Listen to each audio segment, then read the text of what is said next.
Boa tarde mais uma vez a todas, a todos vocês.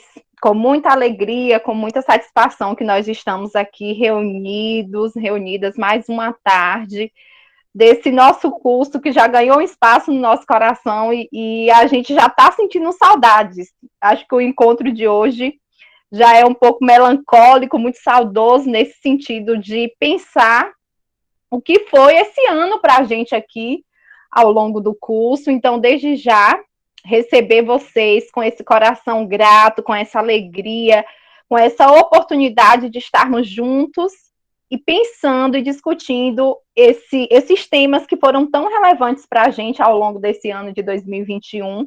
Em meio ao caos, a gente produziu, a gente floresceu, a gente foi pensando outros modos de estar juntos, e isso para a gente está sendo muito significativo, porque ainda não acabou, né? Ainda não terminou. Então, desde já, agradecer vocês pela presença, pela continuidade, pela permanência no curso. Nós sabemos que, em meio a tantas questões que aconteceram, tiveram mudanças no formato que vocês trabalhavam, na forma de se organizarem, mas todo mundo garantiu, de um modo ou de outro, esse espaçozinho das 14 horas da segunda-feira, quinzenalmente, para a gente estar aqui junto.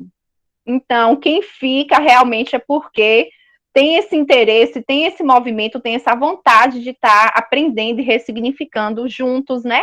Que foi uma marca aqui do nosso curso. Então, hoje, o nosso penúltimo encontro, que a gente deu o título de Diálogos com Professoras e Professores sobre os desafios e as possibilidades da organização do currículo com campos de experiência. Desde já salientar para vocês que hoje é um dia de conversa, né? Hoje nós temos aqui duas representantes do nosso observatório que vieram ao longo desse ano discutindo, pensando, refletindo. Então, a proposta hoje, a partir das questões que vocês foram levantando, é a gente ter uma conversa. E eu vou, antes de iniciar, explicar rapidamente como é que vai ser o formato de hoje à tarde. E aí, quem tiver qualquer dúvida, qualquer questão, pode estar perguntando também. As meninas vão acompanhando aí no chat, que possa ser que eu não veja. Então, nós recebemos as perguntas de vocês, desde já agradecer a todos que participaram, a todas que se fizeram presente através das perguntas, dos questionamentos. E o que nós fizemos? Nós organizamos as perguntas que mais se repetiram. E a partir dessa organização, nós criamos algumas categorias, né, para estar pensando e discutindo.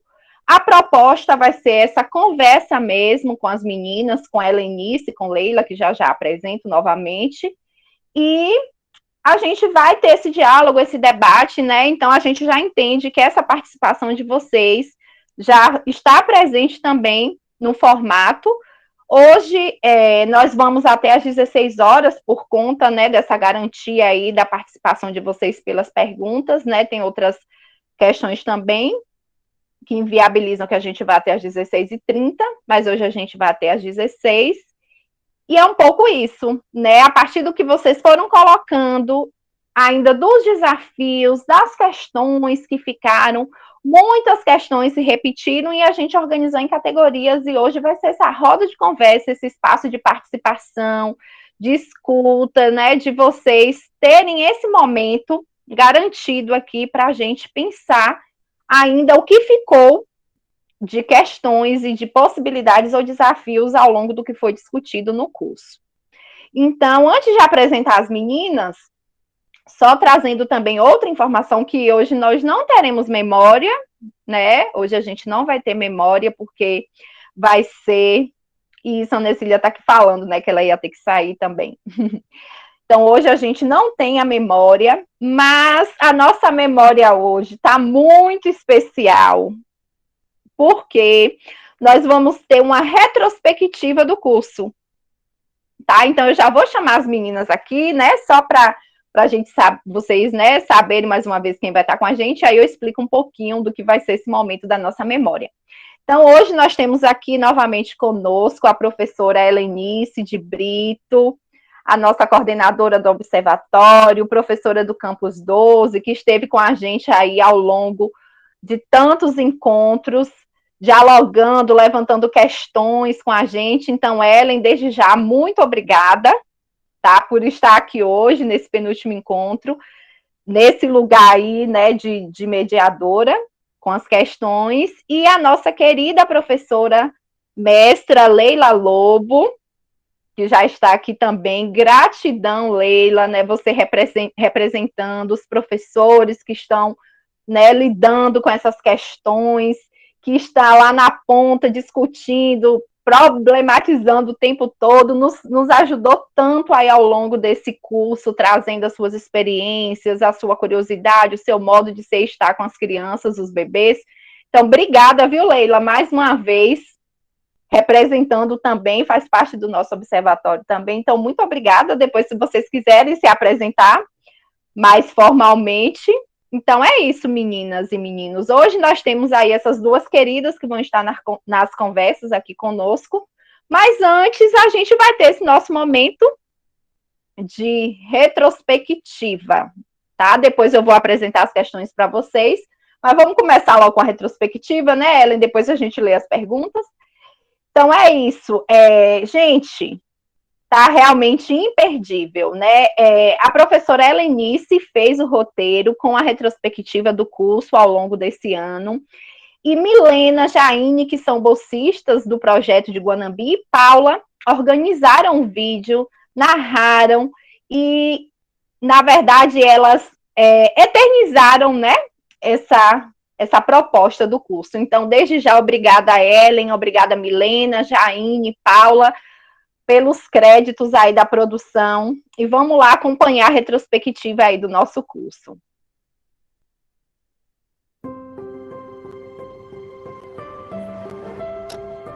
De repente, tudo mudou. Crise, incerteza. O mundo parou.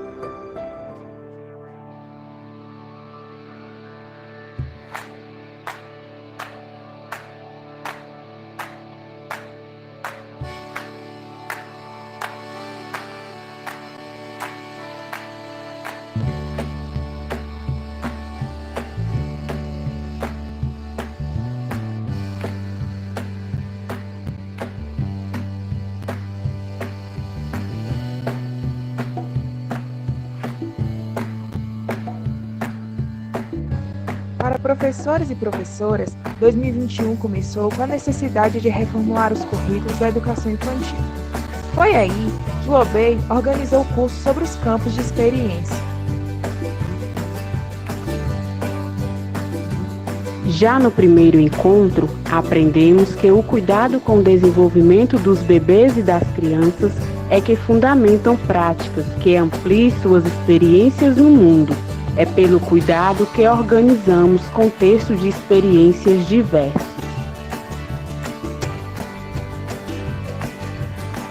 Fechando o mês de maio, reforçamos que as vivências e experiências de bebês e crianças, ou seja, sua relação com o mundo e contexto, acontece por meio das interações e brincadeiras, compreendida como ações e atividades humanas, que impulsione o desenvolvimento nessa fase da vida. Portanto, brincar é um direito fundamental para garantir a aprendizagem e desenvolvimento.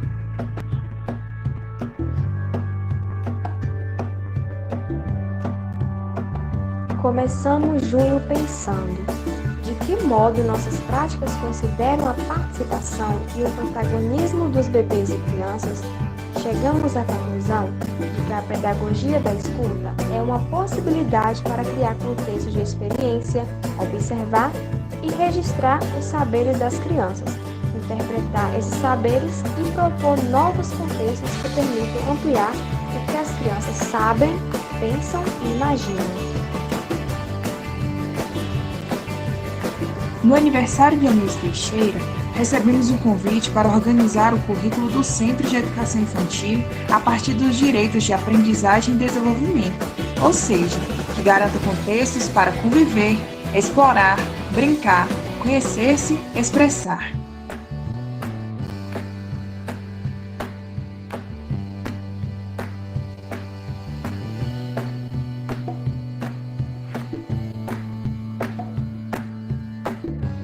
E Júlio terminou com a certeza de que a pedagogia da escuta deve levar em conta que as crianças se expressam por múltiplas linguagens e, portanto, um currículo que tem por eixo as interações e brincadeiras, que possibilita ampliar as linguagens e a criação. A criança é feita de 100 linguagens e mais 100. E de 100 roubaram de 99. Dizem que o jogo e o trabalho, a realidade e a fantasia, a ciência e a imaginação, o céu e a terra. A razão e o sonho são coisas que não estão juntas. Dizem-lhe, enfim, que a 100 não existe. A criança diz, ao contrário, as 100 existem. No centro da discussão sobre a adoção de livros didáticos na educação infantil, percebemos que a organização por campos de experiência implica organizar o conjunto das práticas, espaços, tempos, relações, materiais e transições, e não uma lista de conteúdos. A primavera chegou no sertão trazendo algumas certezas. A primeira delas é a de que articular saberes das crianças com os saberes do patrimônio da humanidade exige organizar contextos de experiências artísticas, estéticas, literárias que possibilitem a exploração, a brincadeira, interações, observação e narrativas por parte das crianças.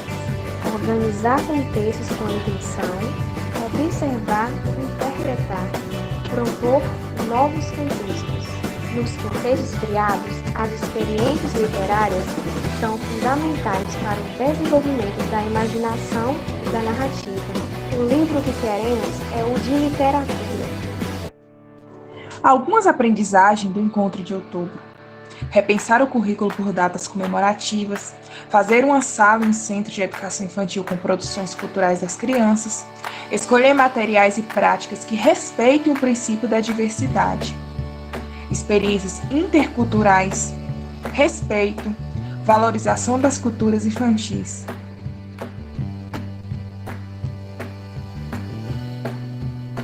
E novembro começou com uma lição importante para o pós-pandemia, para o retorno presencial. A urgência de desemparedar as crianças e garantir atividades ao ar livre, com a natureza. A necessidade de escolher materiais sustentáveis, experiências científicas e sustentáveis. E agora, para onde vamos? Que educação infantil queremos e acreditamos? Como a orientação para um currículo com campos de experiência interroga a minha prática?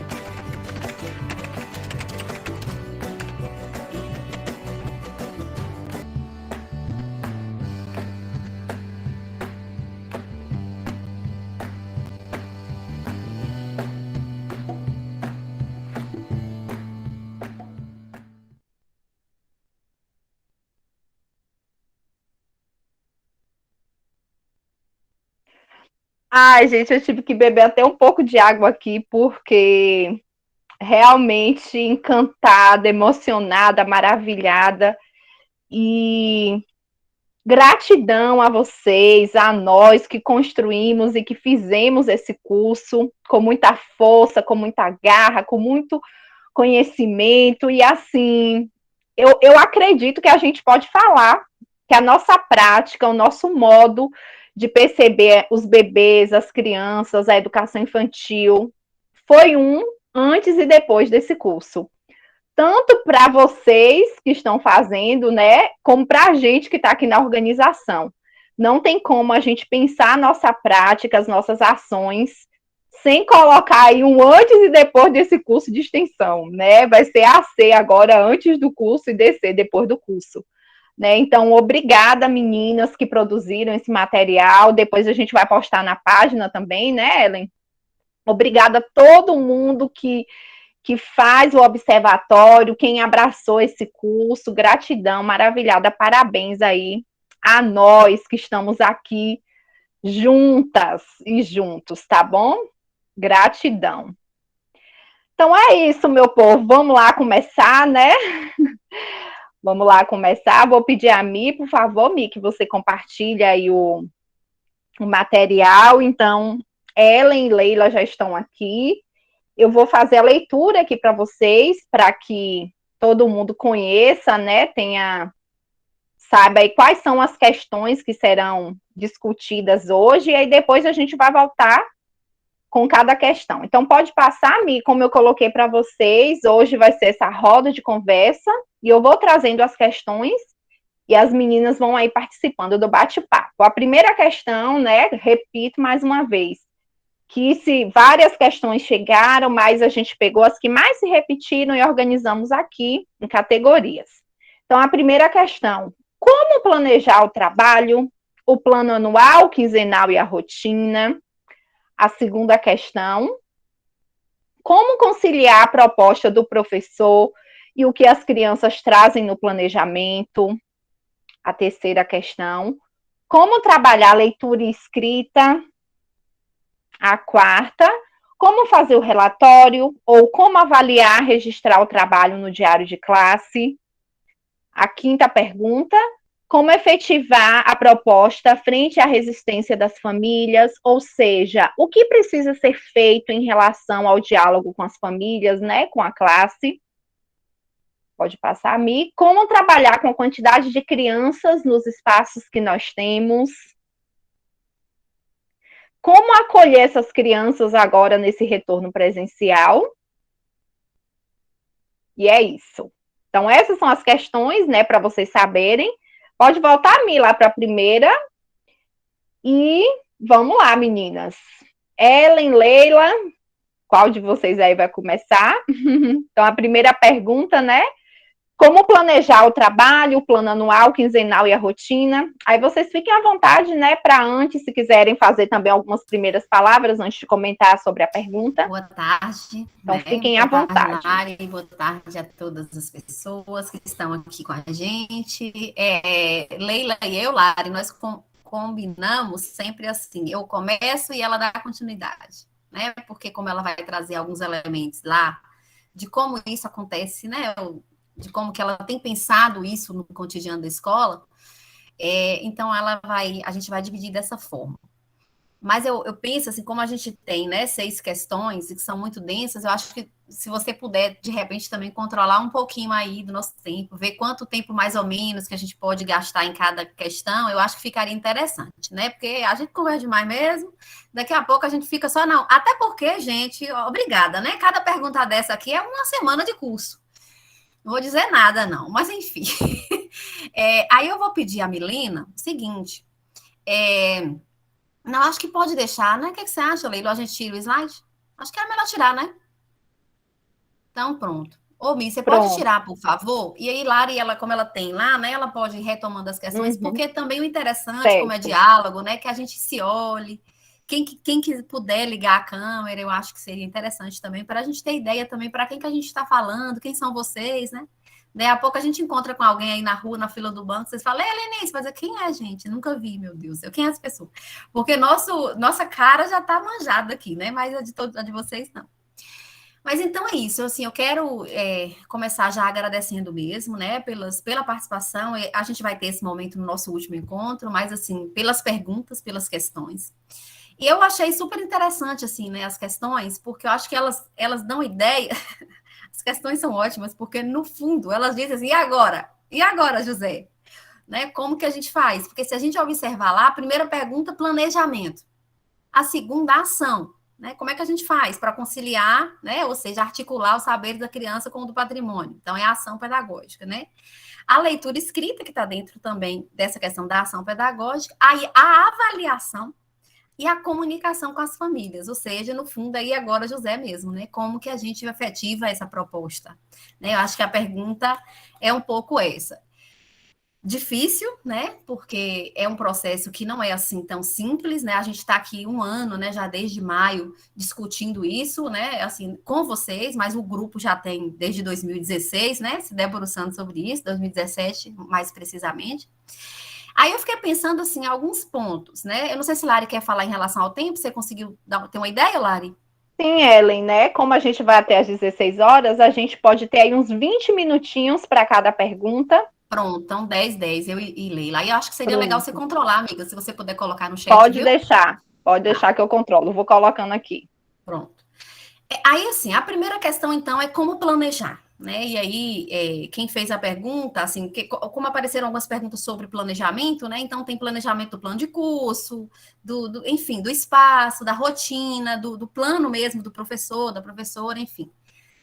E aí, assim, o que eu penso? Não são respostas, né? Como a gente, inclusive, comentou, é diálogo mesmo, né? O que eu penso sobre isso? Eu tenho pensado, pode ser que amanhã também eu não pense mais, mas, assim, o que eu tenho pensado e construído a partir disso aí? Primeiro, eu acho que a gente tem que pensar assim, planejar o quê? Não dá mais para a gente pensar assim, ó, planejamento na educação infantil. Acho que essa proposta, ela traz algumas interrogações. Uma delas é planejar o quê? E planejar para quem? Porque é só para a gente organizar o cotidiano, né, do professor, da professora, ou é para o que a gente quer com esse planejamento? É o planejamento do quê? E aí eu quero começar pelo plano de curso. Eu acho que esse é o grande calcanhar de Aquiles, quando a gente estava escrevendo a proposta, a base, né, daqui de Guanambi. Essa era uma questão que me faziam sempre. Então, eu acho que a gente pode começar por lá, né? Para vocês, parece coerente fazer um plano de curso para a educação infantil?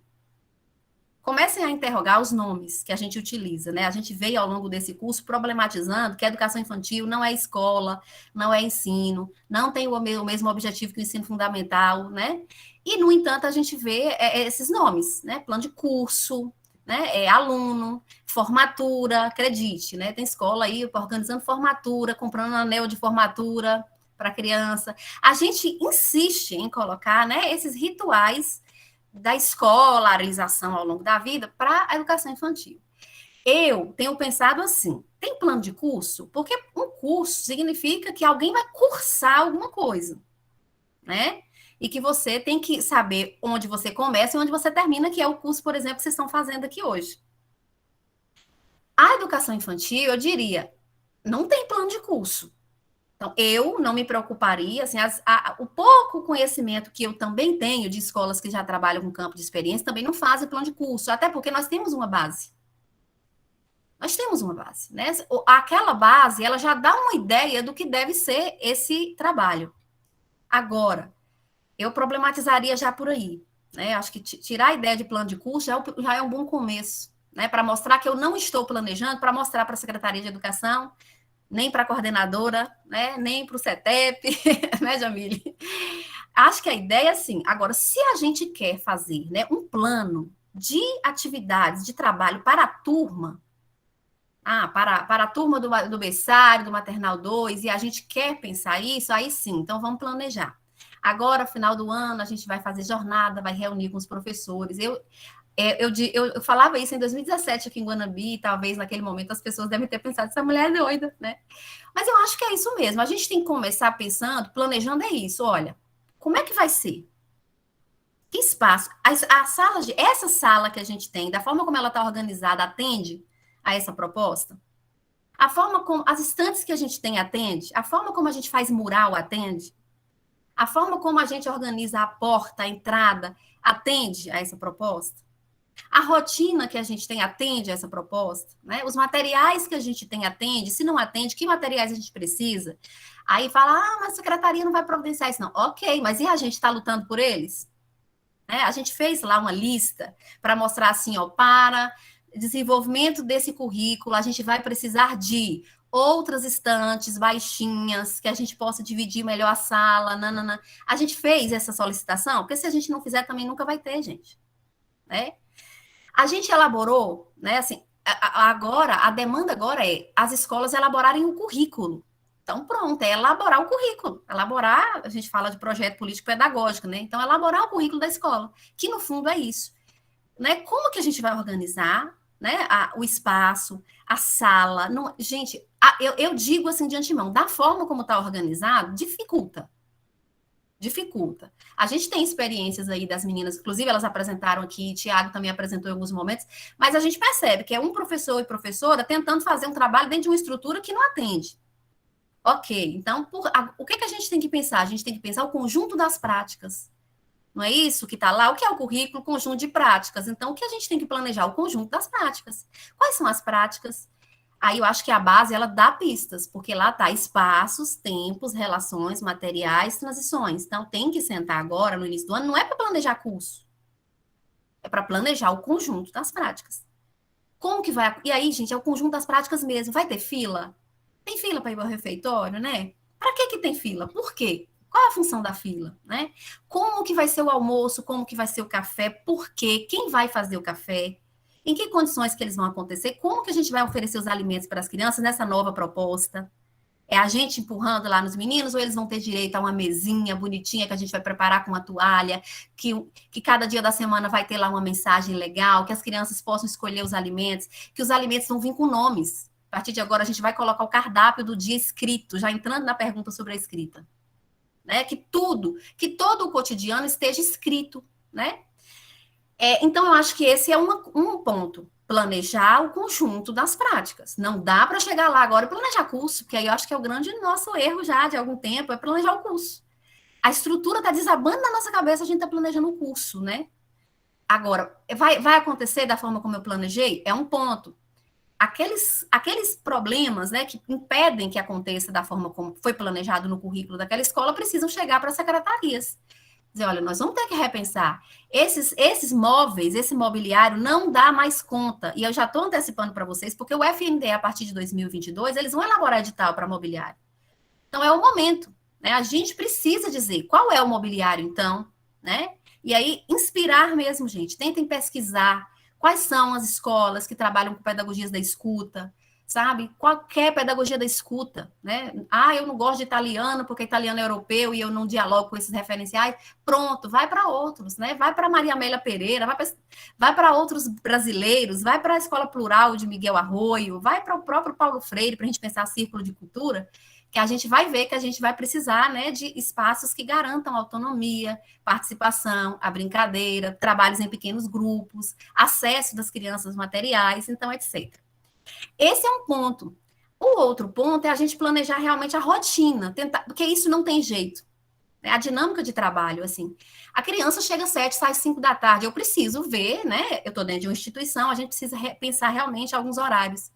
Ou seja, como que é a acolhida, o que vai acontecer depois da acolhida, qual é a atividade coletiva que eu vou propor, qual é né, como que vai acontecer a higienização, o lanche, o relax, as atividades em pequenos grupos, a atividade em área externa, as rodas de conversa, tanto no começo para programar o dia, quanto no final para avaliar o dia. Aí eu queria só retomar, Lara, eu sei que talvez eu expanda um pouquinho o tempo, mas assim, o observatório, né, até fez uma proposta dessa de planejamento em aberto, assim, que Jane apresentou. Então, assim, está gravado, retomem lá aquele encontro, né, sobre como conciliar, né, os saberes e experiências, porque Jane apresentou essa proposta nossa do observatório, que é um quadro, né, que mostra como que a gente pode planejar contextos de experiências de segunda a sexta. Esse é um ponto. Aí vem então tá, olha, já planejei o plano de curso, já planejei os espaços, tempos, né, o seu conjunto das práticas, que aí vai ter que ser no coletivo. O que a gente vai planejar agora? Aí a dinâmica da turma, que também tem que ser no coletivo, tentando pensar os horários, né? O que vai acontecer em cada momento. Aí vem o terceiro momento, planejar contextos de experiências. Quais experiências eu desejo, né, que a minha turminha de 2 anos vivencie durante aquele ano? E aí tentar planejar esses contextos de experiências dentro dessa dinâmica de trabalho, né? Então, assim, eu já dei esse exemplo outras vezes, mas aí eu planejo lá experiências com literatura, né? Com jogos, com horta, com pintura, com recorte, com argila, com modelagem, essas experiências. A gente tem que distribuir isso ali dentro da semana. Isso é o que o professor leva, né? Aí vem o outro nível do planejamento, que é o planejamento da sessão. Tá, eu já sei que toda segunda-feira é experiência com cinema. Eu vou até mudar aqui, porque cinema tá meio manjado. Experiência de apreciação artística. Pronto, vai ser dia de segunda-feira, ali, daquele horário, beleza. Mas aí, como é que eu vou fazer essa apreciação artística dessa segunda-feira, né? Quem é o pintor, quem é o artista, ele vai acontecer como, que materiais eu vou oferecer, onde, vai acontecer lá fora no pátio, vai ser todo mundo junto ou não? Então, assim, essa é a sessão que a gente chama, né? Que é o que Paulo falou que também trabalha, né? E assim, é aquele momento que a gente vai observar o que as crianças falam aqui, que a gente vai tirar foto, registrar, o que eles estão falando, comentando, para que aquelas experiências que eu planejei no início do ano, eu observe para eu alimentar, né, e ampliar em outras. Então, eu diria que tem esses níveis aí de planejamento. Já estourei meus 10 minutos. Vou passar para a Leila e aí depois a gente vai voltando. Então, boa tarde a todas e todos os colegas, né, que eu ainda não havia cumprimentado. Eu agradeço, né, mais uma vez a oportunidade de dialogar com esse coletivo. Chegando já ao final, né, a gente já ficou com essa sensação que alguns já colocaram aí no chat mesmo, mas, ao mesmo tempo, eu acho importante registrar que eu me sinto extremamente valorizada por participar de um curso como esse, né? Ao mesmo tempo como colaboradora do OBEI, mas no lugar de cursista, né? Eu falo bem desse lugar porque eu penso que resgata para nós, professores e professoras de educação infantil, a importância dessa formação continuada, porque reafirma o nosso lugar enquanto professor, pesquisador, enquanto um cientista da educação, né? Porque todos esses meses nós passamos, né, dialogando, discutindo, estudando, e eu acho que isso é indispensável para uma prática pedagógica, de fato, com qualidade, né? E não dá para a gente pensar que a educação infantil ela vai mudar se a gente ficar só dialogando, sem estudar, sem nos aprofundar, né? Eu acho que a pedagogia está aí para nos dar sustentação ao nosso trabalho. Então, eu me sinto muito valorizada nesse sentido de participar desse espaço de formação continuada, né? Então, deixo aqui esse registro de agradecimento, né, à Universidade do Estado da Bahia, né, em nome do OBEI, pela oportunidade de promover para nós, né, tanto os professores, os coordenadores também, e gestores, essa oportunidade riquíssima. E aí, não tem muito o que falar sobre essa questão do planejamento, né? Ela já foi pontuando, mas já pensando, então, né, nessa pergunta aí, 1.1, que também diz respeito sobre o planejamento, né? Então, como conciliar essa proposta do professor, como conciliar o planejamento, né? O planejamento com o interesse das crianças. E aí, eu não tenho respostas prontas, né? Como ela bem colocou, quando a gente estava dialogando sobre esse encontro de hoje, eu pensei em sim trazer, compartilhar experiências, né? Que eu já fiz ou venho fazendo, tentando desenvolver com as crianças, mas, ao mesmo tempo, eu acho que hoje também é uma oportunidade da gente dialogar sobre aquilo que o curso me permitiu, porque a gente não está pronto. O tempo todo, a cada vez que a gente estuda, compartilha, a gente vai repensando a nossa prática. Eu acho que o curso serviu muito para isso também, né? Para que eu pudesse rever aquilo que merece ser aperfeiçoado, melhorado, revisto, né? Na minha relação com as crianças. Então, eu acho que é importante a gente, quando pensa no planejamento, porque a gente pensa muito assim, por falta desse aprofundamento, né, com as concepções e os conceitos que essa documentação, a base, as diretrizes propõem para o trabalho com a educação infantil, muitas vezes a gente faz uma leitura superficial e a gente não debruça para o que realmente, né? O que fundamenta esse trabalho, então, com interações, com brincadeira, né? O que quer dizer, então, cuidado, que aí ao longo do curso as meninas, né, todos que participaram, foram fazendo contribuições. E aí a gente faz uma leitura rasa, e aí, ao mesmo tempo, quando vem, vamos trabalhar com campos de experiência. Algumas pessoas falam assim, pode ficar tudo solto, voltar para o construtivismo, e cada um fazer o que quer, né? E a gente vê muito essa questão. Então, vamos deixar os meninos só brincar, vai virar o quê? Não vai aprender nada. E aí, assim, a gente, por falta de a gente, de fato, debruçar, estudar e compreender, não aquilo que está, porque lá não está implícito, não está explícito, né? Por exemplo, os conceitos, o aprofundamento, né? É uma discussão muito breve, pelo tamanho do documento, 21 páginas da BNCC, não tem uma fundamentação. Isso exige um percurso individual de cada professor, de cada professora, né? Para ampliar aquilo que está lá. O que quer dizer campos de experiências, né? E o curso fez um pouco desse movimento. Tudo isso eu estou falando para dizer o seguinte, que eu penso que sobre o planejamento é importante a gente conhecer essa documentação, né? Primeiro, partindo, então, das diretrizes, da BNCC, chegando à proposta curricular do município, eu acho que é importante. a gente degustar cada um desses documentos, no sentido de que não dá também para a gente dizer assim, tá bom, eu sei que eu vou trabalhar com campo de experiência, o brincar é direito das crianças, e aí eu vou fazendo meu planejamento com aquilo que eu acho legal, que as crianças gostam, que eu acho divertido, né? Criando umas coisinhas lúdicas e pronto. Eu acho que também não dá para ser por esse caminho, porque se a gente tem documentos que orientam, né, e a gente diz tanto desse lugar da educação infantil, né, que a gente quer ser respeitado enquanto um profissional e não apenas como, né, um cuidador, né, que para ser professor precisa de uma formação. Para a gente valorizar essa nossa formação, a gente precisa dominar esse fundamento teórico, né, essa teoria pedagógica que embasa o nosso trabalho. Então, não dá também para que as escolhas, e isso Ellen, as meninas sempre já falaram, né, desde a época da formação, antes do curso, Ellen sempre pontuava isso nas formações, né, no CETEP. Não dá para a gente, para cada um, a escola não é lugar da gente desenvolver as nossas crenças, né? A escola não é lugar que eu fazer as minhas orações com as crianças, não é lugar de eu escolher somente as histórias que eu quero, né? Se eu gosto dos clássicos, eu vou achar que as crianças só têm que ter aqueles clássicos e pô. Né? E ela sempre reforçava, a escola, a gente precisa ter esse cuidado, essa profissionalidade de saber que a escola também não é esse lugar, né? E aí, por isso que falava do trabalho em rede, da importância de uma documentação no município que se sistematize e coloque parâmetros, diretrizes do que deve ser em rede, né? Dessas questões que são tão simples, mas ao mesmo tempo tão importantes para a organização, planejamento do professor, né?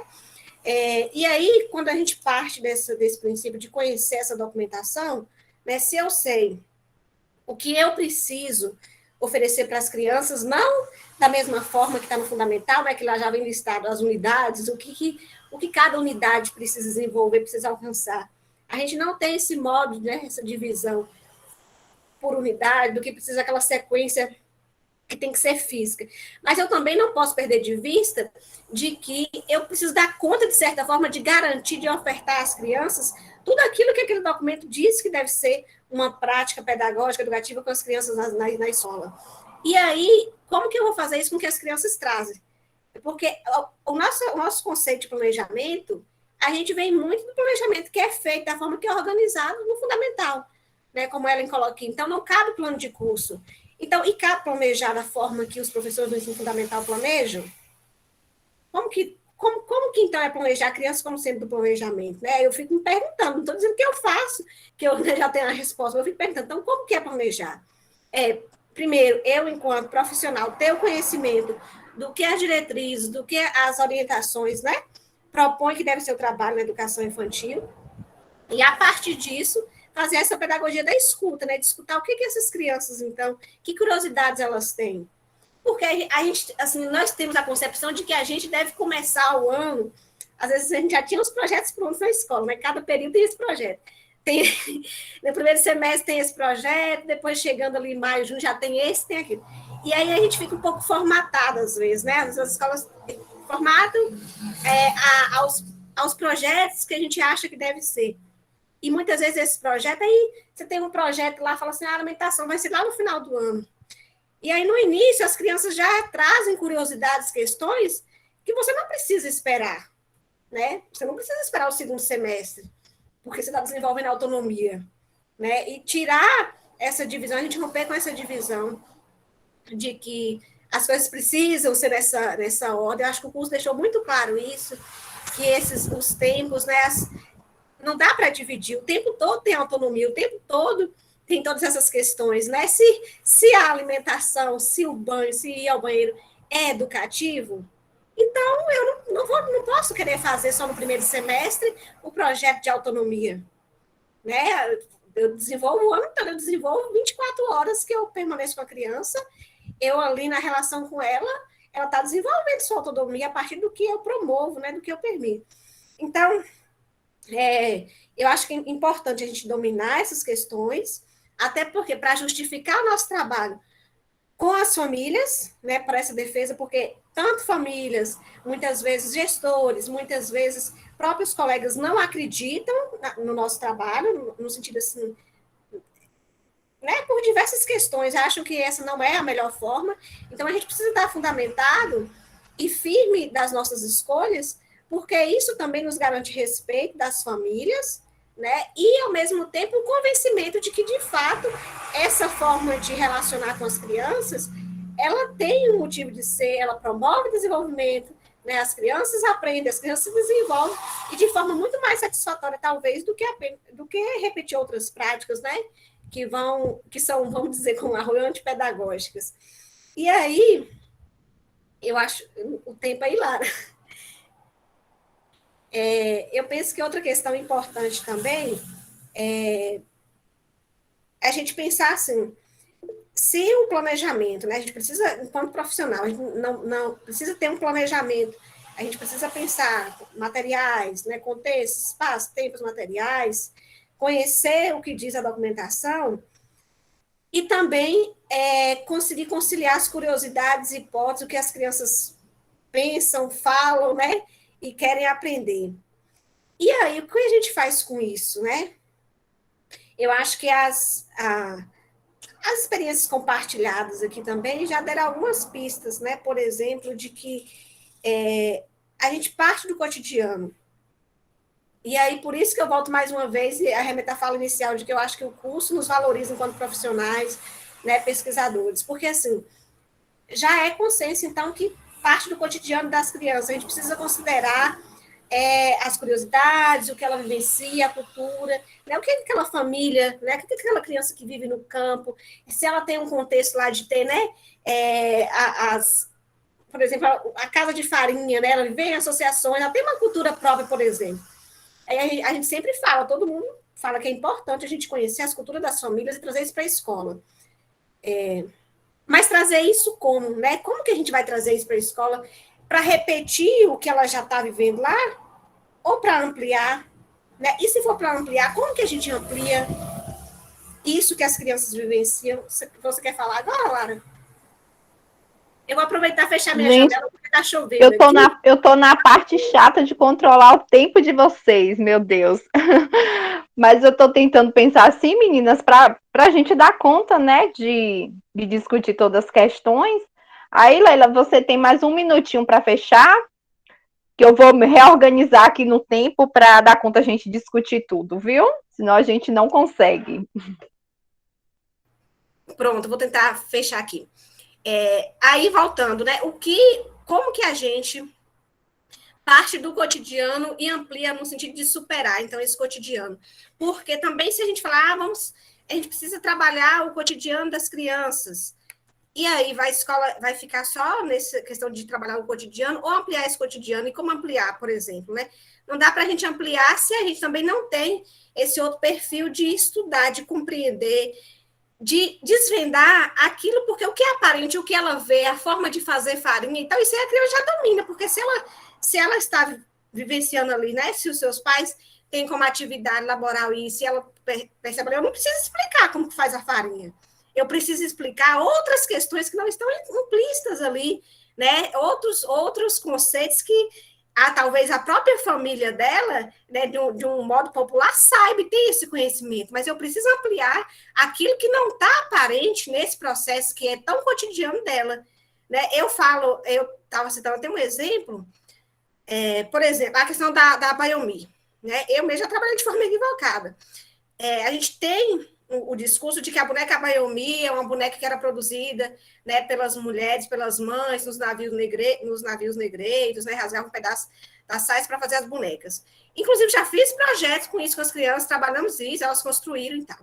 E aí, eu pesquisando, né, recentemente, eu fui descobrir que isso é um mito, que, na verdade, a boneca Biomi, essa história aí de fazer com as rendas, com as barradas da saia, é um mito, e é um mito, né, porque é uma boneca criada por uma artesã brasileira na década de 80, e aí ela vem dizer de como que as pessoas, né, romantizam, preferem o conto de fadas, né, romantizam, a questão do colonizador é muito mais fácil, né, uma história como essa, porque é uma história muito romântica. Ela fala assim, gente, vocês conseguem pensar as mães e as crianças em navios negreiros e ela construindo bonecas?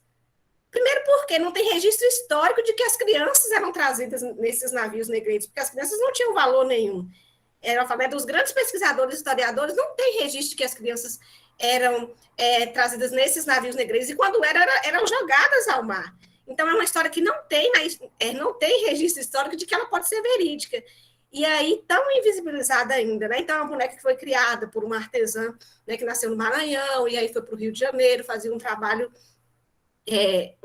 lá, né, com o movimento, na ascensão do movimento de mulheres negras, e, enfim, tinha uma outra professora lá, que era a professora Ana, ela estava grávida, também fazia parte do movimento de mulheres negras, e aí ela ficou grávida e falou, se for homem, vai ser a Bebe, o nome do menino. Se for menina, vai ser a Bayomi. Foi menino, e aí ficou o nome a Bayomi. Aí essa boneca que Lena já construía, né, que era a boneca que ela falava, boneca sem cola e sem costura, ela falou, vamos chamar então essa boneca de Abayomi. Então essa é a verdadeira história que, por exemplo, eu desconhecia e replicava na escola um senso comum com as crianças. Então, quando eu falo a gente partir do cotidiano, né, mas ampliar é também ter essa postura de ser sempre um professor pesquisador.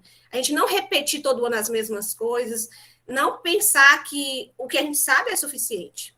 Pronto, depois a gente continua. Ô, Leila, assim, só porque você já começou a discutir a outra questão, né? Eu acho que, inclusive, você já traz aí na sua fala que é como conciliar, né, o que a criança traz para a proposta do planejamento, né? Na minha concepção, você já traz isso. Se você quiser trazer mais alguma ideia para fechar, mas para mim você faz essa reflexão, inclusive quando você dá aí, né, o exemplo da boneca. Mas fique à vontade, você e Ellen aí para trazer essa questão, né? Você completar, você já acabou trazendo, e Ellen também trazer outras ideias. Ótimo, Lari. Eu, assim, como o pessoal ficou perguntando no grupo, eu vou compartilhar rapidinho esse quadro, porque eu acho que o quadro, ele traz a chave para essa questão do como conciliar, né? Que é a pergunta 2 que você fez.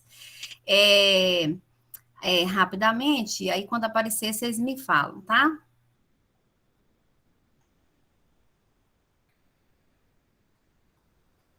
Já aparece aí?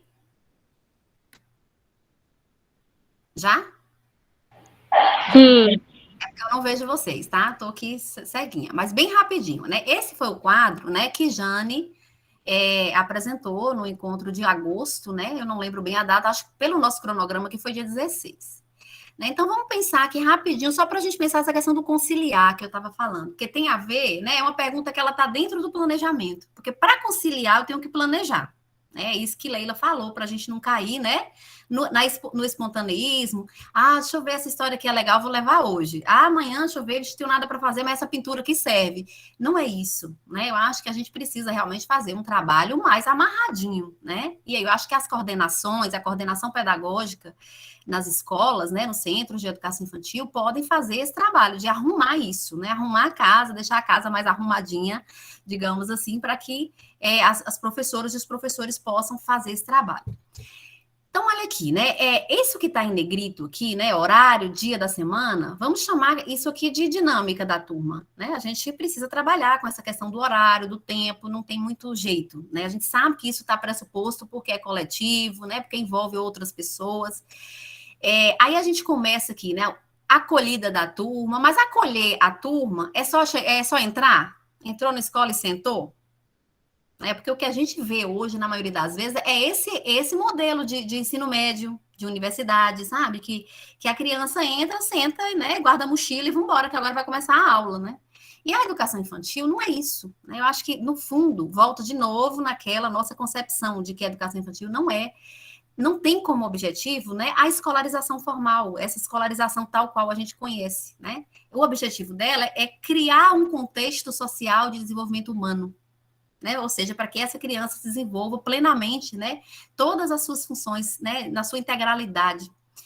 Então, vamos pensar aqui, então, nesse primeiro momento, a acolhida da turma. Aí, qual é o planejamento que eu preciso fazer de segunda até sexta para acolhida? Essa acolhida na segunda vai ser como? Vai ser com o quê? Na terça vai ser com o quê? Ou seja, quais experiências a gente pressupõe que a criança possa, né, vivenciar naquele contexto, porque também tem isso, uma coisa é o que a gente planeja, né? Por isso que a gente fala planejamento de contexto de experiência, porque a experiência ela pode acontecer ou não, ou ela vai acontecer para uma criança de um jeito e para outra de outro. Mas vamos dar aqui alguns exemplos, né? Que na segunda-feira a gente faça acolhida com personagens, né, e livros de literatura.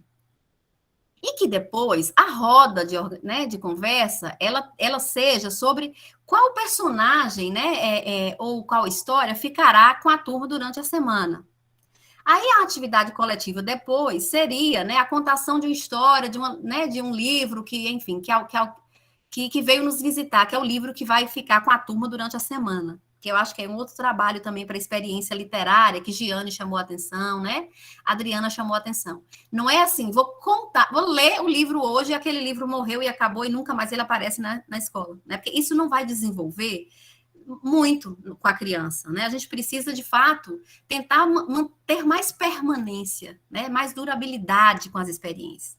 Então, por exemplo, se toda segunda é com literatura, né? Com essas experiências literárias, se a terça, né? A gente tem aqui experiências culinárias, ou sei lá, quarta com experiências de musicalização, quinta com instalação, com desenho de observação, aí aqui...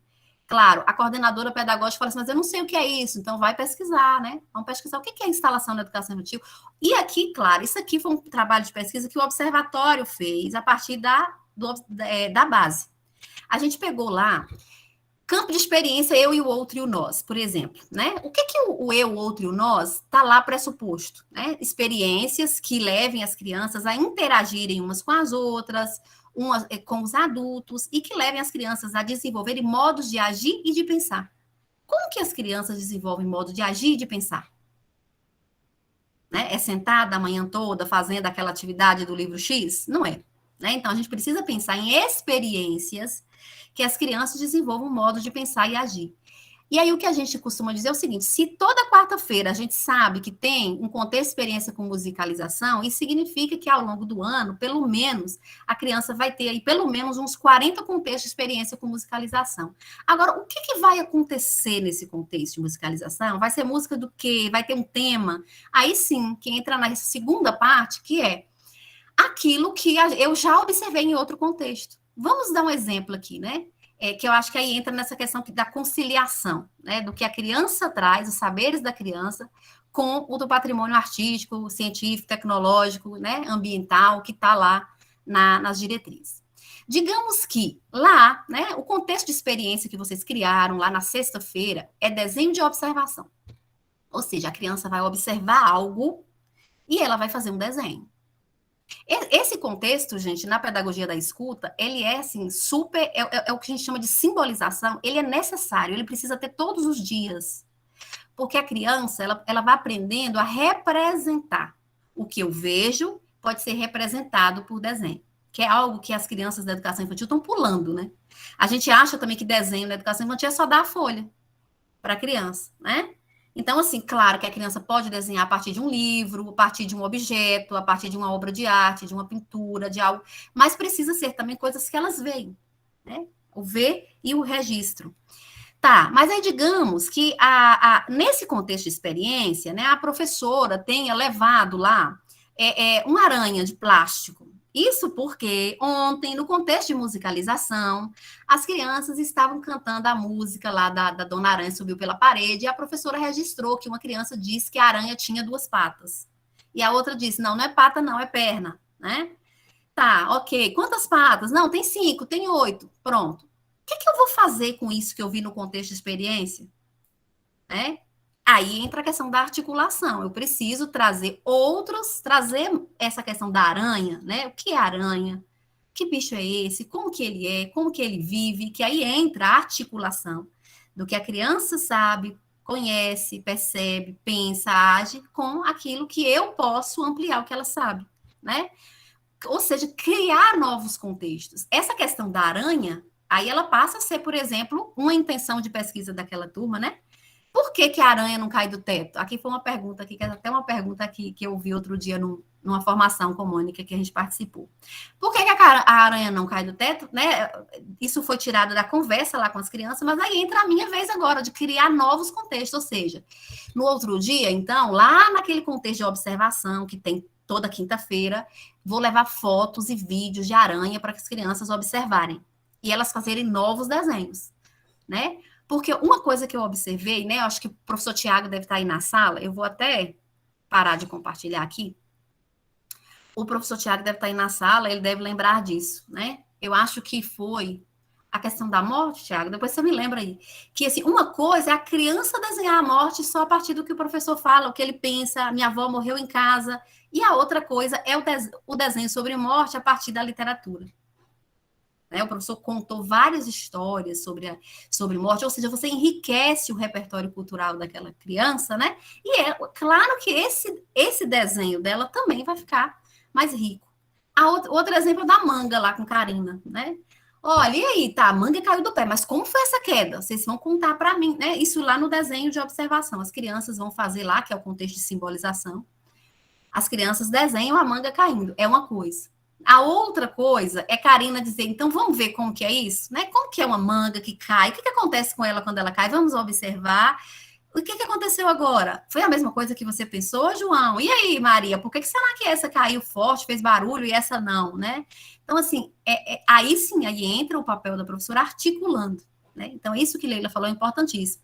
Não dá para deixar realmente só aquilo que a criança traz. Vou dar o exemplo da casa de farinha que Leila já trouxe, né, Leila? Porque, assim, quando a gente cria esses contextos ali, né, de experiências, a gente cria possibilidade para que as crianças brincam, explorem, né, expressem, que são os direitos. O que a gente precisa pensar na hora de... Porque eu acho que aí entra na questão do planejamento. A turma do maternal lá da Edith reuniu. Quais são, então, os contextos de experiências que a gente pode promover para a turma do maternal durante o ano? Vamos planejar isso aqui? Segunda, terça, quarta, quinta, né? O que vai acontecer nesse contexto, aí que entra a observação do professor e da professora. Porque se eu observei hoje que aquele menininho lá do campo falou que ele passou a tarde ontem na casa de farinha, que o avô dele fez a farinha e tal, e ele só fala dessa farinha, né? Eu acho que aí a professora pode promover um outro contexto no outro dia, dizer, olha, João, você está falando da casa de farinha, mas como que é? Você podia tirar uma foto para a gente, mostrar para a gente como que seu avô faz farinha, e você faz farinha com o quê? Né? Aí no outro dia já tem lá um contexto com farinha, já tem uma culinária com farinha. Vamos fazer uma farofa de ovo? Eu vi que meu tempo já acabou. Pronto, o contexto de experiência literária, culinária hoje vai ser com a farofa de ovo, que a gente vai utilizar a farinha. Olha, vai ser uma farinha igual a que João produz lá. Né? E como que produz? Vem da mandioca, aí vai, né, trabalhar com essas crianças esse ciclo de produção da farinha. Porque as crianças também ficam achando, quem não conhece, que farinha é algo que vem no saquinho do supermercado, né? Então, olha, trabalhar de onde vem a farinha, o que eu faço com a farinha, o que eu mais gosto com a farinha, que gosto tem a farinha, é azedo, é doce. Aí é a vez de Leila, né, distribuir isso lá nos contextos dela. Contexto de observação com farinha, de experimentação vai ser com farofa. E isso a gente vai distribuindo ali ao longo da semana. Então, acho que no tempo, né, Lari? Meninas, nossa, tá tão bom. Mas eu preciso fazer uma observação, porque senão a gente não consegue terminar às 16 horas, infelizmente. Então, eu tive que reorganizar aqui o tempo, né, para dar tempo, para dar conta da gente discutir todas as questões. Aí, Leila, eu vou lhe dar 2 ou 3 minutinhos para você fechar essa questão do planejamento, para a gente ir para outra questão, né? E aí eu vou ter que ser um pouco mais firme com vocês, senão a gente não termina, meninas, né? Para dar conta da gente discutir, porque hoje a gente tem um teto das 16. Tá? Só para justificar. Então, só para fechar, eu acho que ao longo do curso, né, com todas essas reflexões, uma coisa que eu tenho tentado exercitar é justamente de abrir mais a mente para aquilo que o projeto que eu estou desenvolvendo, porque a gente pensa assim, eu estou fazendo um projeto da turma e você acha que você está abalando, né? Você está já está dando conta do recado. E aí, muitas vezes você fala assim, eu estou trabalhando tal projeto, aí eu vou pegar um contexto aqui, né, a nossa coordenadora da escola, a professora Maiana, né, ela apresentou aquele projeto aqui, um brinquedo chamado Natureza. Na ocasião, a minha turma, nós estávamos com o projeto dos dentes, porque os dentes caem, as crianças de 6 anos, todo mundo com os dentinhos caindo e tal. E aí, né, as demais turmas continuaram com o projeto e a gente conversou, né, a gente ia dar seguimento, e aí, conforme a gente ia incluindo essas questões, né, do projeto Um Brinquedo Chamado Natureza, dentro desse projeto sobre os dentes. E aí eu trago só isso aqui para mostrar como que é preciso a gente ser mais flexível no nosso pensamento, que a gente tem um pensamento muito cartesiano, assim, né? E aí eu acho que a pedagogia da infância, exige esse outro movimento, exige movimento, né? Não exige essa linearidade. Aí eu fiquei pensando, como que também dentro do projeto, porque os dentes caem, um brinquedo chamado Natureza estava ali o tempo todo. E aí, o que a gente foi fazer? Pedir as crianças para fazer, a partir da história, né, o dente ainda doía, procure no seu quintal um remédio natural que você vai criar para aliviar a dor de dente do jacaré. Eu estou com um projeto de dentes, mas, ao mesmo tempo, eu estou ampliando e possibilitando contato com a natureza, né? E aí, eu fui percebendo, depois, no decorrer, eu ainda nem conversei isso com o Mai, mas, tipo assim, eu fui percebendo como que é possível você, dentro de um projeto, você abrir outras oportunidades para todos esses direitos, né? Para todos os campos de experiência, porque eu lembro que no início do curso, a dificuldade, a dúvida era muito isso. Como é que é trabalhar os campos de experiência? Então, não é um por semana, não é um por dia, né? Isso ficou claro. E aí, então, a gente fala assim, mas então, como que trabalhar? Aí que exige esse outro movimento nosso de não ser tão fechado naquele projeto em si, naquilo que a gente está fazendo, e perceber como é possível intercalar e articular o tempo todo, né? Não, as meninas já deixaram claro os textos, né? Os próprios textos, nós estudamos, já deixa parecendo que não é em toda proposta que vai estar tudo, né? Mas, assim, dentro de um projeto, a gente consegue ter tudo. Basta a gente olhar um pouco com mais sensibilidade e ver como que a gente pode garantir todos esses direitos, todas essas curiosidades das crianças dentro de um projeto, né? Então, só para sinalizar de como, ao longo do curso também, eu tenho tentado fazer isso, perceber como que dentro de um projeto da turma, dentro de algo que talvez na minha cabeça parece ser fechado, caminhar para aquela direção, como é possível a gente retomar outras questões, né? Eu já até dialoguei isso com ela, a questão da cicatriz. Aí parece que o projeto terminou. Aí agora voltou novamente com o dente, porque das bactérias, porque as bactérias que causam as cáries, e as crianças lembraram e retomaram que são as bactérias que causam as cáries. Então, a gente precisa escovar, né? A gente precisa combater essas bactérias que estão na nossa boca, e se não cuidar, adoece. Outra questão que a gente fala, né, de ampliar para a parte do contexto das crianças, trabalhando os dentes, por exemplo, a gente foi trabalhar com as crianças, perceber com as crianças, tá, então nós temos dentes na boca, né? Vamos observar qual é a diferença dos nossos dentes para os dentes dos animais, que animais têm dentes, que animais não têm dentes. Olha o brinquedo chamado Natureza dentro do projeto, né? Porque os dentes caem. Aí a gente foi perceber também que cada dente da nossa boca tem uma função, né? Cada dente tem uma função, os incisivos, os molares. E aí foi engraçado, porque agora no retorno presencial, aí a criança foi e falou assim, olha, professor, o meu dente incisivo já caiu. E aí a gente pediu, né, para que em casa nos escolhessem os alimentos duros e alimentos moles e percebesse qual dente ela teria que utilizar para fazer aquela mesma mastigação.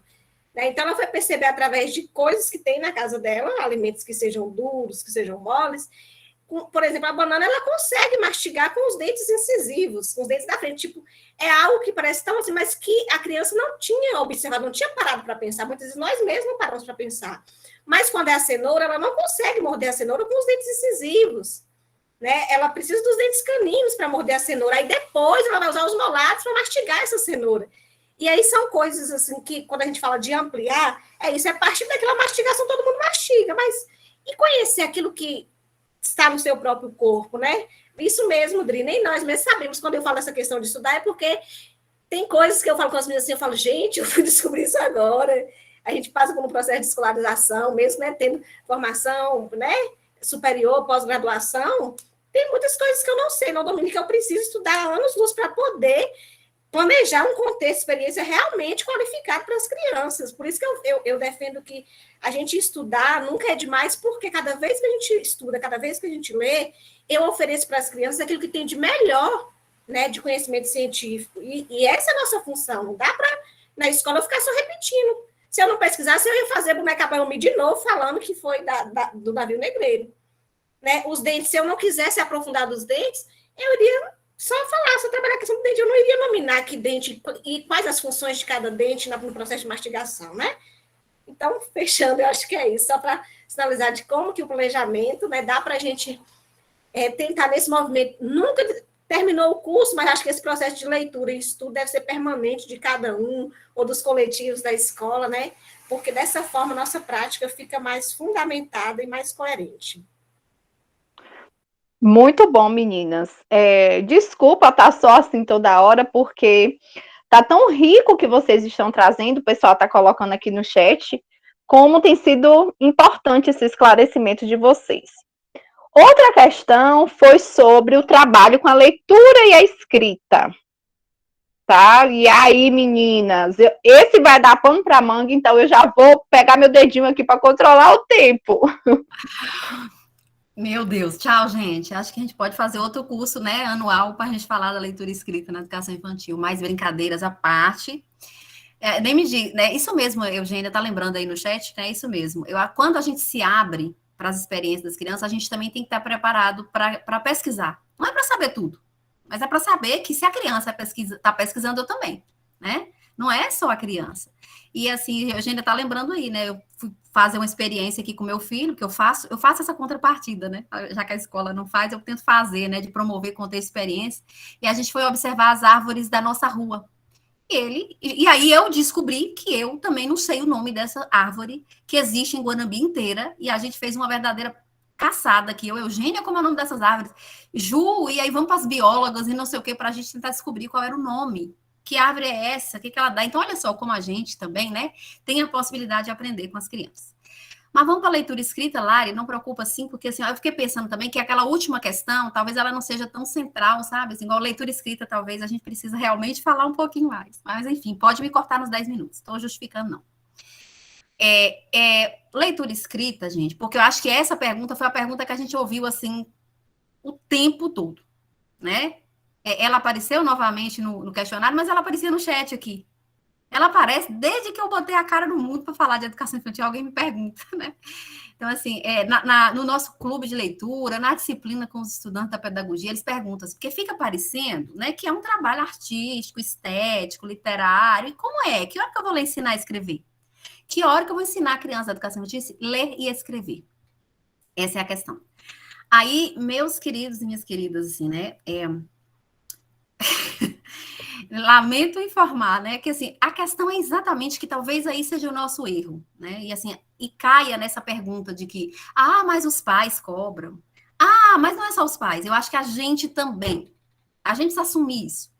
Eu estou promovendo experiências artísticas, literárias, não sei o quê, de observação, de experimentação, de desenho, de nananã, mas eu acho isso tudo muito pouco ainda. Eu, professora da educação infantil, ainda acho isso pouco. Né? Vocês acham? É uma ideia que parece que e aí cai um pouco nessa cultura que a gente vive, que é a cultura letrada, né? Que a leitura e a escrita são as únicas linguagens que importam, o restante não importa, né? Ok. Mas esse é um ponto, fecha aspas. A outra é que aí eu vou concordar, né, com a professora Mônica Correia Batista, que é minha grande referência em leitura e escrita na educação infantil. Quem nunca leu nada dela, anote, porque vale a pena, né? Ela coordenou o projeto Leitura e Escrita na educação infantil no MEC.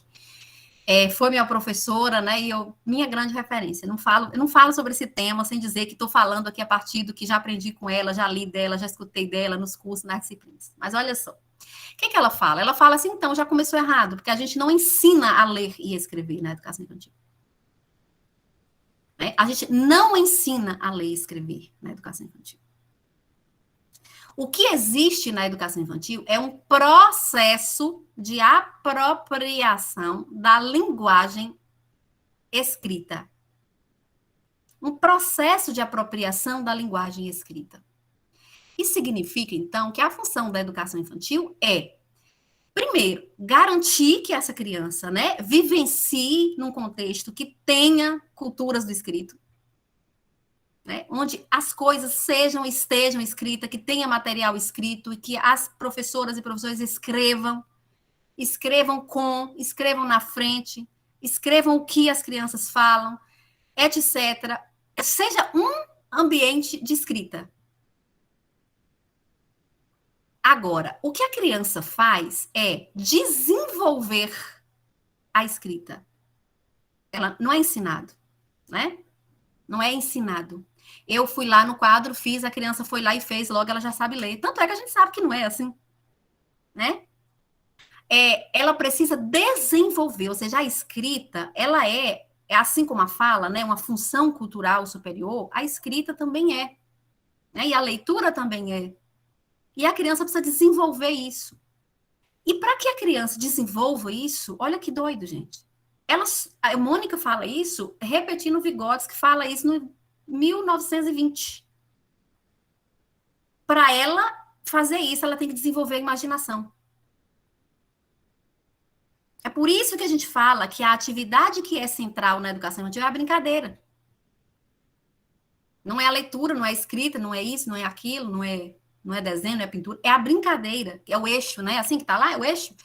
Porque a brincadeira, ela vai garantir que a criança, ela desenvolva a imaginação, que é a base do pensamento abstrato, né? Que é a base da criança perceber, então, que, olha, não tem nada aqui presente, mas aquilo foi escrito lá no livro de Ana Maria Machado.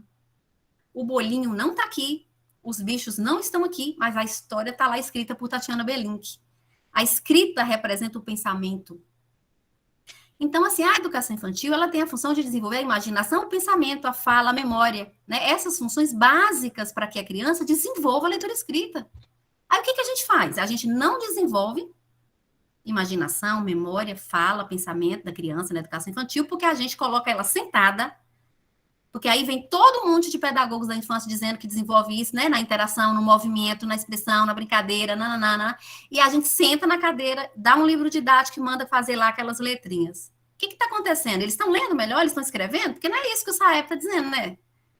Não é isso que as nossas avaliações estão dizendo para nós. Estão jogando nas nossas costas o fracasso da escola pública. Então, não cai, assim, não vem com esse argumento assim, mas em 1920 a minha mãe alfabetizava os meninos com 5 anos e isso funcionava, porque a gente sabe que não funcionou, né? Até hoje, assim. A gente vê o tanto que a gente tem que correr atrás para interpretar um texto. Nós todas aqui, nós somos herdeiras dessa escolarização, que a gente pega um texto, tá lá escrito, você não consegue entender o que está ali, porque o pensamento, né, imaginativo, abstrato, não nos permite. Então, primeiro isso. Agora, a leitura escrita tem que estar presente? Tem. Todo o momento, o tempo todo. Agora, uma coisa que Mônica fala, que eu acho bonito, né? Que ela fala assim, essa leitura escrita tem que fazer sentido para a criança.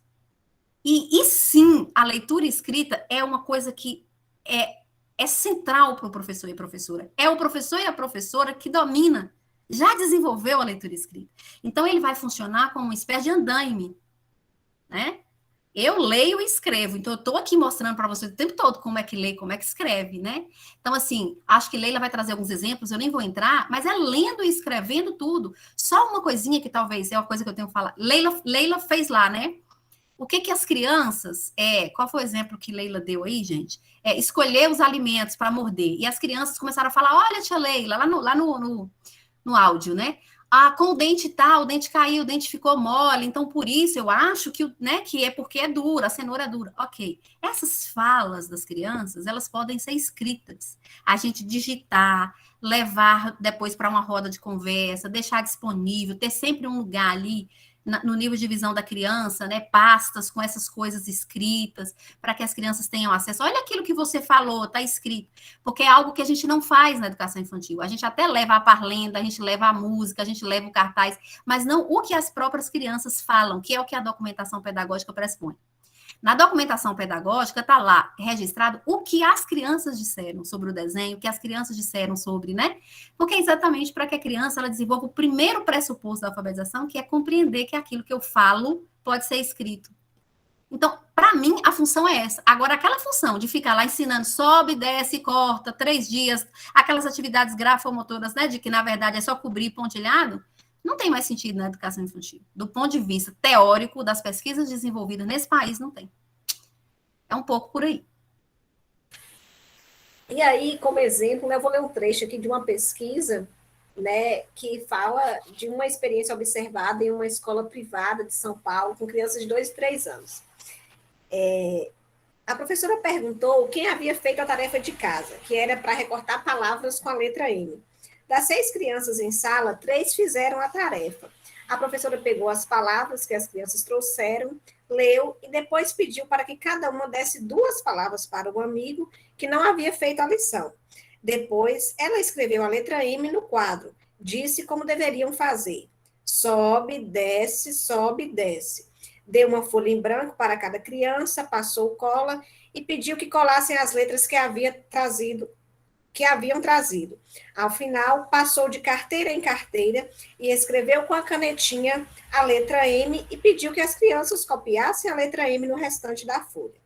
As crianças realizaram a atividade, então a professora chamou uma de cada vez para entregar a atividade e deu o desenho de uma galinha para que cada uma colorisse.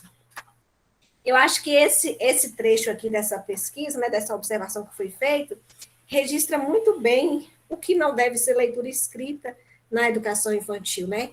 Isso que Ellen colocou de que cognição exige a criança fazer isso, né? Esse exemplo que foi observado aqui, né, de recortar o M, a professora passar a cola, ela colar no mesmo movimento lá que a professora falou do sobe e desce, e aí depois ainda pintar uma galinha.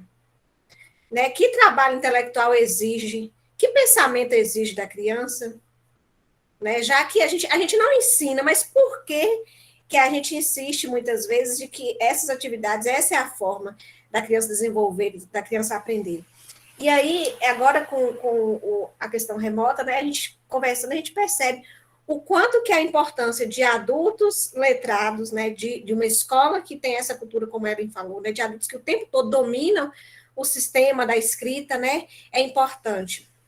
Acho que eu já falei aqui uma vez sobre uma experiência do plantio de tomate cereja, que aí a gente plantou e depois foi registrar. O dia que a gente foi registrar o plantio do tomate cereja, Matheus percebeu que para escrever tomate usava a mesma letra que tinha no nome dele. Né? E eu nem estava me lembrando que no nome tomate tinha Matheus, até porque Matheus começa com MT, não era a letra central do nome dele, né? E uma criança de 3 anos, na época, foi professor dele, né? 3 anos, o primeiro ano dele na escola, ele foi e falou, olha, o tomate tem a mesma letra do meu nome, né? E aí você percebe, precisou de uma cognição para ele saber disso. Ele precisou pensar, enquanto a gente estava ali plantando. E aí, quando a gente foi para a sala para registrar, cada criança, eu ia tentando, vamos tentar escrever o nome tomate cereja aqui, e cada criança tentando fazer uma letra e colocar no cartaz que a gente ia colocar na sala, ele ali virou para mim e falou, olha, tem a letra do meu nome. Isso exigia uma atividade, né, uma cognição dele, para que ele pudesse associar o nome do tomate com uma letra que tem no nome dele. E aí, agora, eu voltei a ser professora dele novamente, e eu fiquei observando o quanto que a escola fez falta. Porque Matheus, ele não conseguiu avançar. Ele hoje está com 5 anos, né, com 6 anos já, e ele não consegue registrar o nome completo. E ele tem dificuldade ainda de reconhecer as letras que tem no nome dele. E eu falei, cadê aquela criança de 3 anos, cheia de imaginação, que conseguiu fazer várias associações? Aí eu conversava com Maiana sobre isso, quanto que foi angustiante, sabe? Vivenciar isso, e sei que isso por conta dessa ausência, desses contextos letrados em casa, que muitas vezes as famílias não têm, né? A gente não pode também esquecer que o público da escola pública é esse. Então, em casa, por mais que a gente tentou fazer um trabalho, né, contextualizado, orientar as famílias, mas nunca que é a mesma coisa.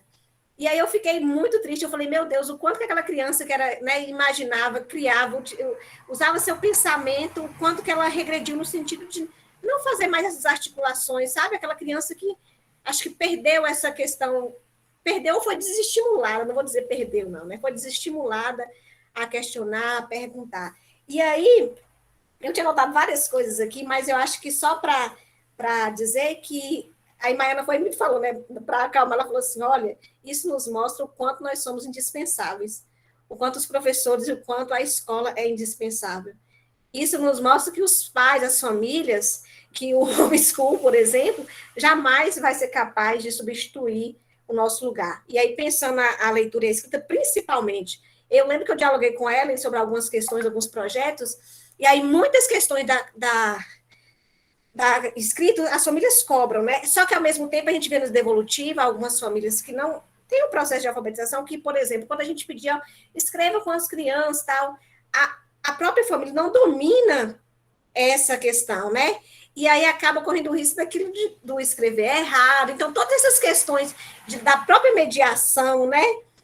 Então, é uma questão complicada nessa forma remota que a gente está, mas, ao mesmo tempo, eu acho que o ano que vem, a gente retornando, é possível a gente romper com essa questão, né? Pensar que a escrita está presente e defender isso para as famílias no dia a dia, né? Nessas questões, naquilo que tem sentido, e não trabalhar uma letra por dia, pegar as atividades e sempre relacionar isso, quando ela falou, a música da aranha, trazer aranha. Então, não adianta a gente, porque o sentido das ações, né? Só tem sentido se para a criança tem sentido.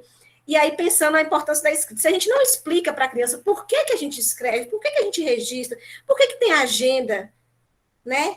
Por que tem agenda no celular que a gente consulta? Por que tem dicionário? Uma coisa que a gente não utiliza na escola. Por que tem dicionário? Né? Por que as palavras têm significado? Aí meu sobrinho, eu achei tão interessante, porque ele falou assim, a minha irmã escreve o tempo todo, né? Ela utiliza para fazer lista, tudo ela é anotado. Então, ele vive o tempo todo com a caneta e anotando em agenda, fazendo lista e tal. Aí, eles chegaram da igreja, e aí ele falou assim, que ele queria ir para a igreja no outro domingo. Aí ela falou assim, mas eu acho que seu pai vai estar trabalhando, não tenho certeza. Ele falou assim, pega aí o papel e escreve para mim assim, domingo, nós não vamos esquecer de ir para a igreja.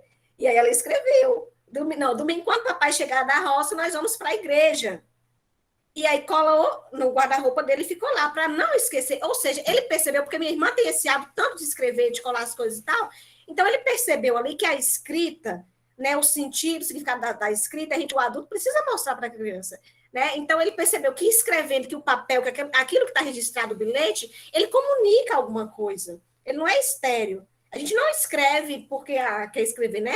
A sociedade, a escrita tem uma função social na sociedade, né? Essa função social da escrita, e a criança vai percebendo isso. Então, quando a gente fala, vamos fazer uma lista daquilo que a gente não pode, os aniversariantes da turma, né? Vamos fazer uma agenda, né? Vamos fazer livros de acontecimentos importantes que muitas vezes a gente não consegue na memória se a gente não utiliza a escrita, né? A nossa memória é falha, o curso deixa claro isso o tempo todo, né, nas memórias. Então, eu acho que a gente mostrar para as crianças de que a escrita ela tem um sentido, um significado. Então, por ela ter sentido, ter significado, é que a gente precisa inserir escritas com sentido e com significado daquilo que elas vivenciam, né? Perfeito, meninas. É muito bacana essas discussões, né? Tá todo mundo comentando aqui no chat, trazendo outras questões que ampliam o que vocês estão colocando. Então, bacana saber que toda essa discussão está fazendo sentido para vocês, né? Meninas, nós já estamos aqui na 15h30, né? Passa rápido. E aí eu quero combinar com vocês, assim, eu acredito que dá tempo a gente discutir mais duas questõezinhas, né? 15 minutos para cada questão. E aí, porque aí a gente fecha para não ultrapassar o horário das 16, tá bom? E aí, a próxima questão, eu vou pegar aí um pouco do que Leila foi colocando também, né, que foi fazendo sentido, que é sobre a família, né? Como efetivar, né, o trabalho frente à resistência das famílias, ou seja, o que precisa ser feito em relação ao diálogo com as famílias, que trouxe muita relação aí com o que Leila e com o que Ellen foi colocando da relação com a leitura e a escrita. Pronto, Lari, eu quero fechar um pouco essa discussão, ficou algumas coisas assim, algumas perguntinhas no chat também, né? As meninas perguntando, por exemplo, deve-se nomear objeto, deve-se nomear tudo. E aí nomear, gente, não é só escrevendo, né? Falando também. Porque, assim, a gente precisa lembrar mesmo que nem tudo que existe a criança, né, sabe o que é. Então, precisa realmente nomeando tudo. A gente faz isso no bebê, né? O bebê pega lá, olha, a bolinha, tá jogando a bolinha? Então, assim, a primeira forma, né, de significar, de signo que a criança, né, começa a compreender é a fala da mãe, né? Exatamente por conta disso, né? De você nomear aquilo que ela tá vendo, né? Então, acho que isso é fundamental, sim. Acho que, nem sei quem foi que perguntou aí. Alguém perguntou cópia, né? E assim, copiar as letras, copiar a palavra. Então, eu acho que aí a gente precisa entender, Lara, que esse tema é polêmico. A gente volta um pouquinho lá, assim, ó, gente, se a leitura escrita é uma função que se desenvolve da pessoa, né? Ela tem uma relação com o pensamento dessa pessoa, com a fala, com a memória, né? Com a imaginação, com a forma como ela percebe o mundo. Portanto, cópia não faz sentido nenhum. Né? Não faz sentido nenhum. Tanto não faz que não resolveu, né? A gente copia e tá aí. Ó, o Brasil que copia, né? E que a gente fica copiando tudo e não cria nada. Então, assim, eu acho que a cópia assim, um absurdo. Ainda haver cópia. Não só na educação infantil, em qualquer outra etapa. Lucinete, seu microfone tá ligado, viu? Cuidado aí. Ela disse que ia precisar sair, acho que ela foi na hora que ela estava saindo. Então, acho que não faz sentido mesmo. O que a gente precisa realmente se a gente quer, né, que a criança perceba o movimento da letra, a gente precisa escrever mais vezes próximo dessa criança, né? Olha, então eu estou escrevendo seu nome, claro, né? A criança vai percebendo o movimento, porque aí é a percepção, é o desenvolvimento da percepção da criança. Não é cópia, né? Porque a cópia não está desenvolvendo nada, é uma atividade mecânica, que faz ali só por fazer. E é lamentável, gente, porque tem muita escola ainda insistindo nisso. Mas aí eu queria insistir também, ainda um pouco mais, antes de passar aí na pergunta, né, de Lari, que é essa relação com a família, porque eu acho que tem tudo a ver, né? Eu acho que tem tudo a ver. O que a gente ainda argumenta com a família é a questão da leitura escrita, porque o que a família pensa da educação infantil é que a criança vai aprender a ler e escrever e tá tudo beleza, né? Porque foi algo que muitas vezes elas não tiveram acesso. As que tiveram com 7 anos de idade, mas acha que agora o menininho com 3 tem que ter, né? É né? A família não tem obrigação de saber isso, em resumo. Agora, eu diria que antes da sensibilização das famílias, a gente vai ter que insistir na nossa formação. Somos nós que temos que acreditar no que a gente está fazendo. Porque se eu não acredito, eu não convenço família nenhuma. Né? Agora, a família não é pedagogo, não é pedagoga. Aí, assim, cabe a mim, como pedagoga, cientista da educação, trabalhar isso com essa família, dialogar com essa família, ir mostrando para ela o tempo todo a importância dela. Né, disso. E aí, quando ela perguntar para a gente assim, olha, mas o caderno de fulaninho vem, né, o filho de fulaninho que estuda lá na escola privada, lá do meu bairro, vem um monte de tarefa, um monte de palavras, um monte de letra, e esse menino já está lendo. Aí responda, né? A gente, tá, mas filho de fulaninho, né, que tá com um caderno cheio de palavras, será que lá na escola dele, né, eles fazem listas, né, de tudo que aconteceu na escola? Será que eles estão aprendendo? Comecem a fazer essas perguntas difíceis, sabe? Será que eles estão aprendendo realmente a escrever um bilhete para a família, para poder comunicar que não vai ter aula na segunda-feira? Porque a gente faz o bilhete na secretaria, cola na agenda, o menino nem vê. Porque Leila está chamando atenção, né? A escola que eu trabalhava lá em Léus, a gente tinha que pegar o bilhete, ler para a criança na roda, passar a agenda de mão em mão, sabe? Todo mundo ver, olhar. Imagina isso acontecendo todos os dias. E um outro argumento que também não tem sentido, e eu falo isso com base na pesquisa lá do CEALI, né, que é o Centro de Alfabetização e Letramento lá da UFMG, que é coordenado por Magda Soares, Mônica Correia Batista, né, um grupo. Elas fizeram pesquisa nos últimos 30 anos, gente, mostrando sucessos na alfabetização de escola privada e pública. Né? Sucesso e fracasso. Quais são as principais conclusões, né, desses textos? É de que a criança da escola privada não aprendeu a ler porque tem livro didático e um monte de tarefinha, não. É porque ela vem de outra família. É porque ela tem experiências com leitura e com escrita desde a barriga da mãe. É porque ela tem, muitas vezes, um pai e uma mãe mais qualificado do ponto de vista da linguagem. Ou seja, as experiências dessas crianças com as linguagens escritas são outras. É claro que isso permite o processo de apropriação mais rápido. Eu falo isso pelo meu filho aqui em casa. Ele estudou numa escola lá em Belo Horizonte que não tinha nada disso, tinha livro, tinha nada, só a professora que escrevia, a criança nem via nem lápis na frente dela, né? E ela começou a ler com 4 anos. Mas assim, por quê também, né? São experiências que as crianças têm acesso de leitura e de escrita. Agora, para essas crianças que não têm acesso, pode dar o livro. Dá 500 milhões de livros lá e vamos ver o que acontece, né? Então, assim, é isso que a pesquisa de Mônica e de Magda mostra. Por isso que elas falam hoje, né, desse acesso às linguagens. Agora, é claro, a criança pode sentir o desejo de registrar aquilo que ela pensa. Então, é importante que nos contextos de observação, nesses contextos que a gente vai criando para a criança, tenha, sim, materiais riscantes, tenha o lápis, tenha canetinha, tenha papel, sempre à disposição da criança. E que também, porque as crianças, quando elas vão tendo muito essa percepção de que, olha, a professora Leila escreveu tomate cereja, o tomate cereja nasceu. Vai chegar um momento que vocês vão ver que ela desenha o tomate cereja e escreve tomate. Ainda vem te mostrar, né? É sentir o desejo de registrar o pensamento usando letras. A única diferença da linguagem do desenho é essa. Porque o desenho é a expressão do pensamento da criança, né? É a expressão do que ela está pensando, do que ela está articulando. Agora, se ela tem acesso a outras linguagens escritas, com letras, com palavras, né? Obviamente que ela vai começar também, olha, isso usa para registrar aqui, o que eu estou pensando. Então, ele vai começar a utilizar. Né? Então, assim, a ideia não que seja esse trabalho, que é a mecânica da alfabetização, digamos assim, né, silábica, é um trabalho da alfabetização a partir do primeiro ano. Acho que é isso que talvez...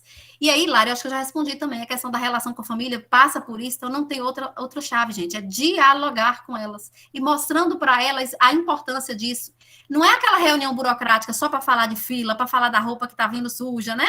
É reunião formativa. Nosso papel também é esse. Eu acho que a pandemia mostrou muito isso. Ô, Ela, se eu não me engano, Jamile tinha levantado a mão? Ou foi um erro, Jamile? Não sei. Se não... Não, foi só para falar o seguinte. Hoje eu estava conversando com uma mãe que é pedagoga, que foi minha colega na graduação aqui na UNEB. E ela tem uma filha que está na educação infantil. E eu perguntei, e aí, como é que está a relação da criança com a escola? Você está gostando e tal? Ela falou, estou amando, porque a escola é bem tradicional. Mas eu queria transferir ela para uma escola mais tradicional ainda. Aí eu falei, mas por quê? Eu cheguei a levar um susto. Eu falei, por quê? Porque é assim. Mas eu falei, mas educação infantil não é local para alfabetizar a criança. Ela falou, não, mas eu sei por experiência própria, de 10 anos de docência. Se a criança chegar no primeiro ano sem ser alfabetizada, ela não vai aprender mais nada. Então, a educação infantil é local de alfabetizar? Sim. É difícil essa relação com a família, é difícil, viu? Muito difícil. Isso. E são concepções, né? Por isso que eu falo, a gente tem que trabalhar muito isso mesmo, desde a pedagogia. Então, já entrando um pouco nessa questão da relação com a família, né, que eu acho que é o tema mais complicado, porque, assim, como ela falou, o que ainda a gente precisa, vamos dizer assim, convencer as famílias é de que esse trabalho, ele é importante, ele tem um significado, ele promove o desenvolvimento. E aí, como fazer isso? Aí eu fiquei pensando, para você, o que é quando você vai a uma consulta médica ou qualquer outro profissional de qualquer área? Como você avalia um bom profissional? O que faz você retomar ou escolher determinado médico para te acompanhar?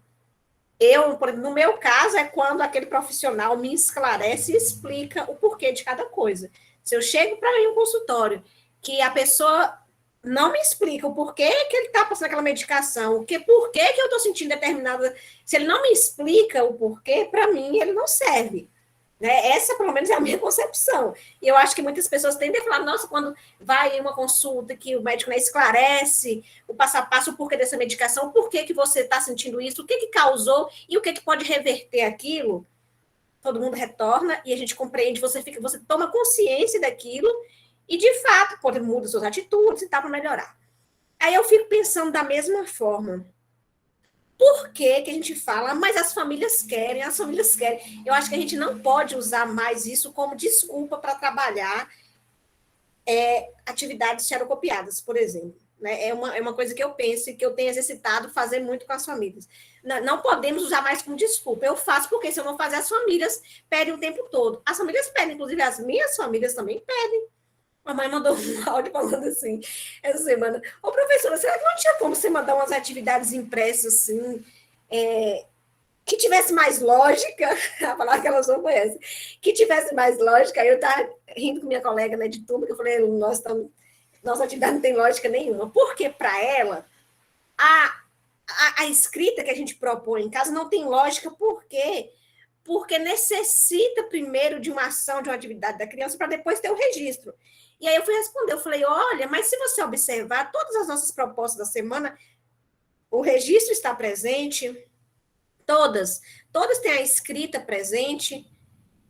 E aí eu fui argumentar com ela, né, que apenas se a gente passar uma atividade impressa para a criança cobrir ou copiar, aquilo não ia promover desenvolvimento, né, no filho. E fui tentar explicar para ela o porquê daquilo e por que a nossa escolha por orientar as famílias a fazer atividade impressa naquele sentido tinha mais condições de promover desenvolvimento. Mas o que acontece é o seguinte, em casa, se a família não sabe, e não é responsabilidade dela fazer essa mediação, de fato, ela não vai ver, então ela não vai acreditar. Ela não acredita porque, primeiro que ela fala, eu não tenho tempo, eu trabalho o dia todo e fico com minha mãe. Ou seja, a avó, ela quer uma atividade impressa para a avó fazer. Segundo, a orientação que a gente envia da forma não acontece porque a família não é obrigada a saber, a conduzir. A gente tenta, mas não é obrigada. Não é obrigada a conduzir. Então, ela não acredita. Mas, por outro lado, eu, enquanto profissional, enquanto pedagogo, cientista da educação, preciso explicar para as famílias com fundamento o porquê. Aí, por isso, mais uma vez, que a gente precisa estudar, porque da mesma forma que um médico explica, se nós somos um profissional, né, aquilo que os autores sempre falam, resgatar a profissionalidade do pedagogo, que é esse profissional que atua com as infâncias. Eu preciso ter fundamentação para eu dizer para os pais, explicar para os pais o porquê.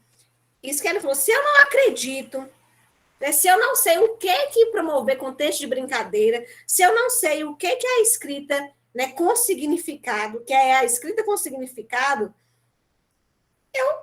como é que eu vou explicar para os pais? Eu vou dizer assim, o que eu vou dizer? Se eu tenho uma fala rasa, uma fala do senso comum, e se diz, não, mas assim ele não aprende, tá, se eu só falo isso, não, pai, mas não é assim, a escola não é lugar disso, mas é lugar de quê, então?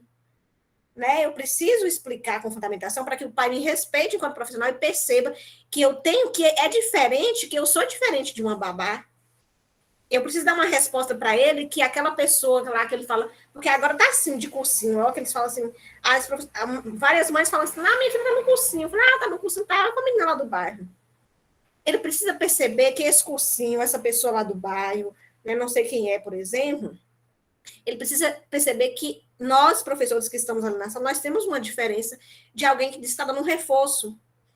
Né? Talvez seja um pedagogo, uma pedagoga, mas talvez também não. E o que tem de diferente? Porque senão não precisa de escola de educação infantil. Eu acho que reforçar isso com as famílias, eu acho que é isso. É deixar claro para a família que nós temos um conhecimento que é próprio da pedagogia. A família precisa sentir que aquele professor tem um conhecimento que ele não tem, que a babá não tem, que a menina do cursinho não tem. Né? Porque se ele não percebe isso, ele também não acredita. Ele vai dizer, olha, essa professora não quer trabalhar, essa professora é preguiçosa, porque na outra escola tem muitas atividades. Né? Ela vai dizer isso, mas por que a escola tal? Aí eu pego outro exemplo. Uma criança de 3 anos, da mesma turma, a mãe falou assim, tia Leila, eu vou tirar aqui essa da escola e eu vou colocar no Emília, porque é uma escola, vou tirar da creche e vou colocar no Emília porque é uma escola de verdade. E eu falei com ela, argumentei na época, eu falei, não tira não, mas aí eu falei, nossa, ela é muito inteligente, pensa uma menina questionadora e tal, assim. Só que eu não enviava atividade impressa, porque era terceiro período da creche, a gente na escola, a gente não envia para casa atividade impressa, né? Na escola, foi uma decisão da escola e a gente fazia isso, então eu também não enviava. E ela cobrava demais o ano todo. Chegou ao final do ano, ela falou, eu vou tirar porque eu quero uma escola de verdade. E eu falava assim, não tira sua filha da escola, ela gosta tanto aqui, ela está desenvolvendo tanto. Ah, mas ela tem que escrever, não sei o que. Enfim, ela tirou a criança, e ela trabalha em uma loja aqui no centro. Recentemente eu fui à loja comprar um negócio, encontrei ela.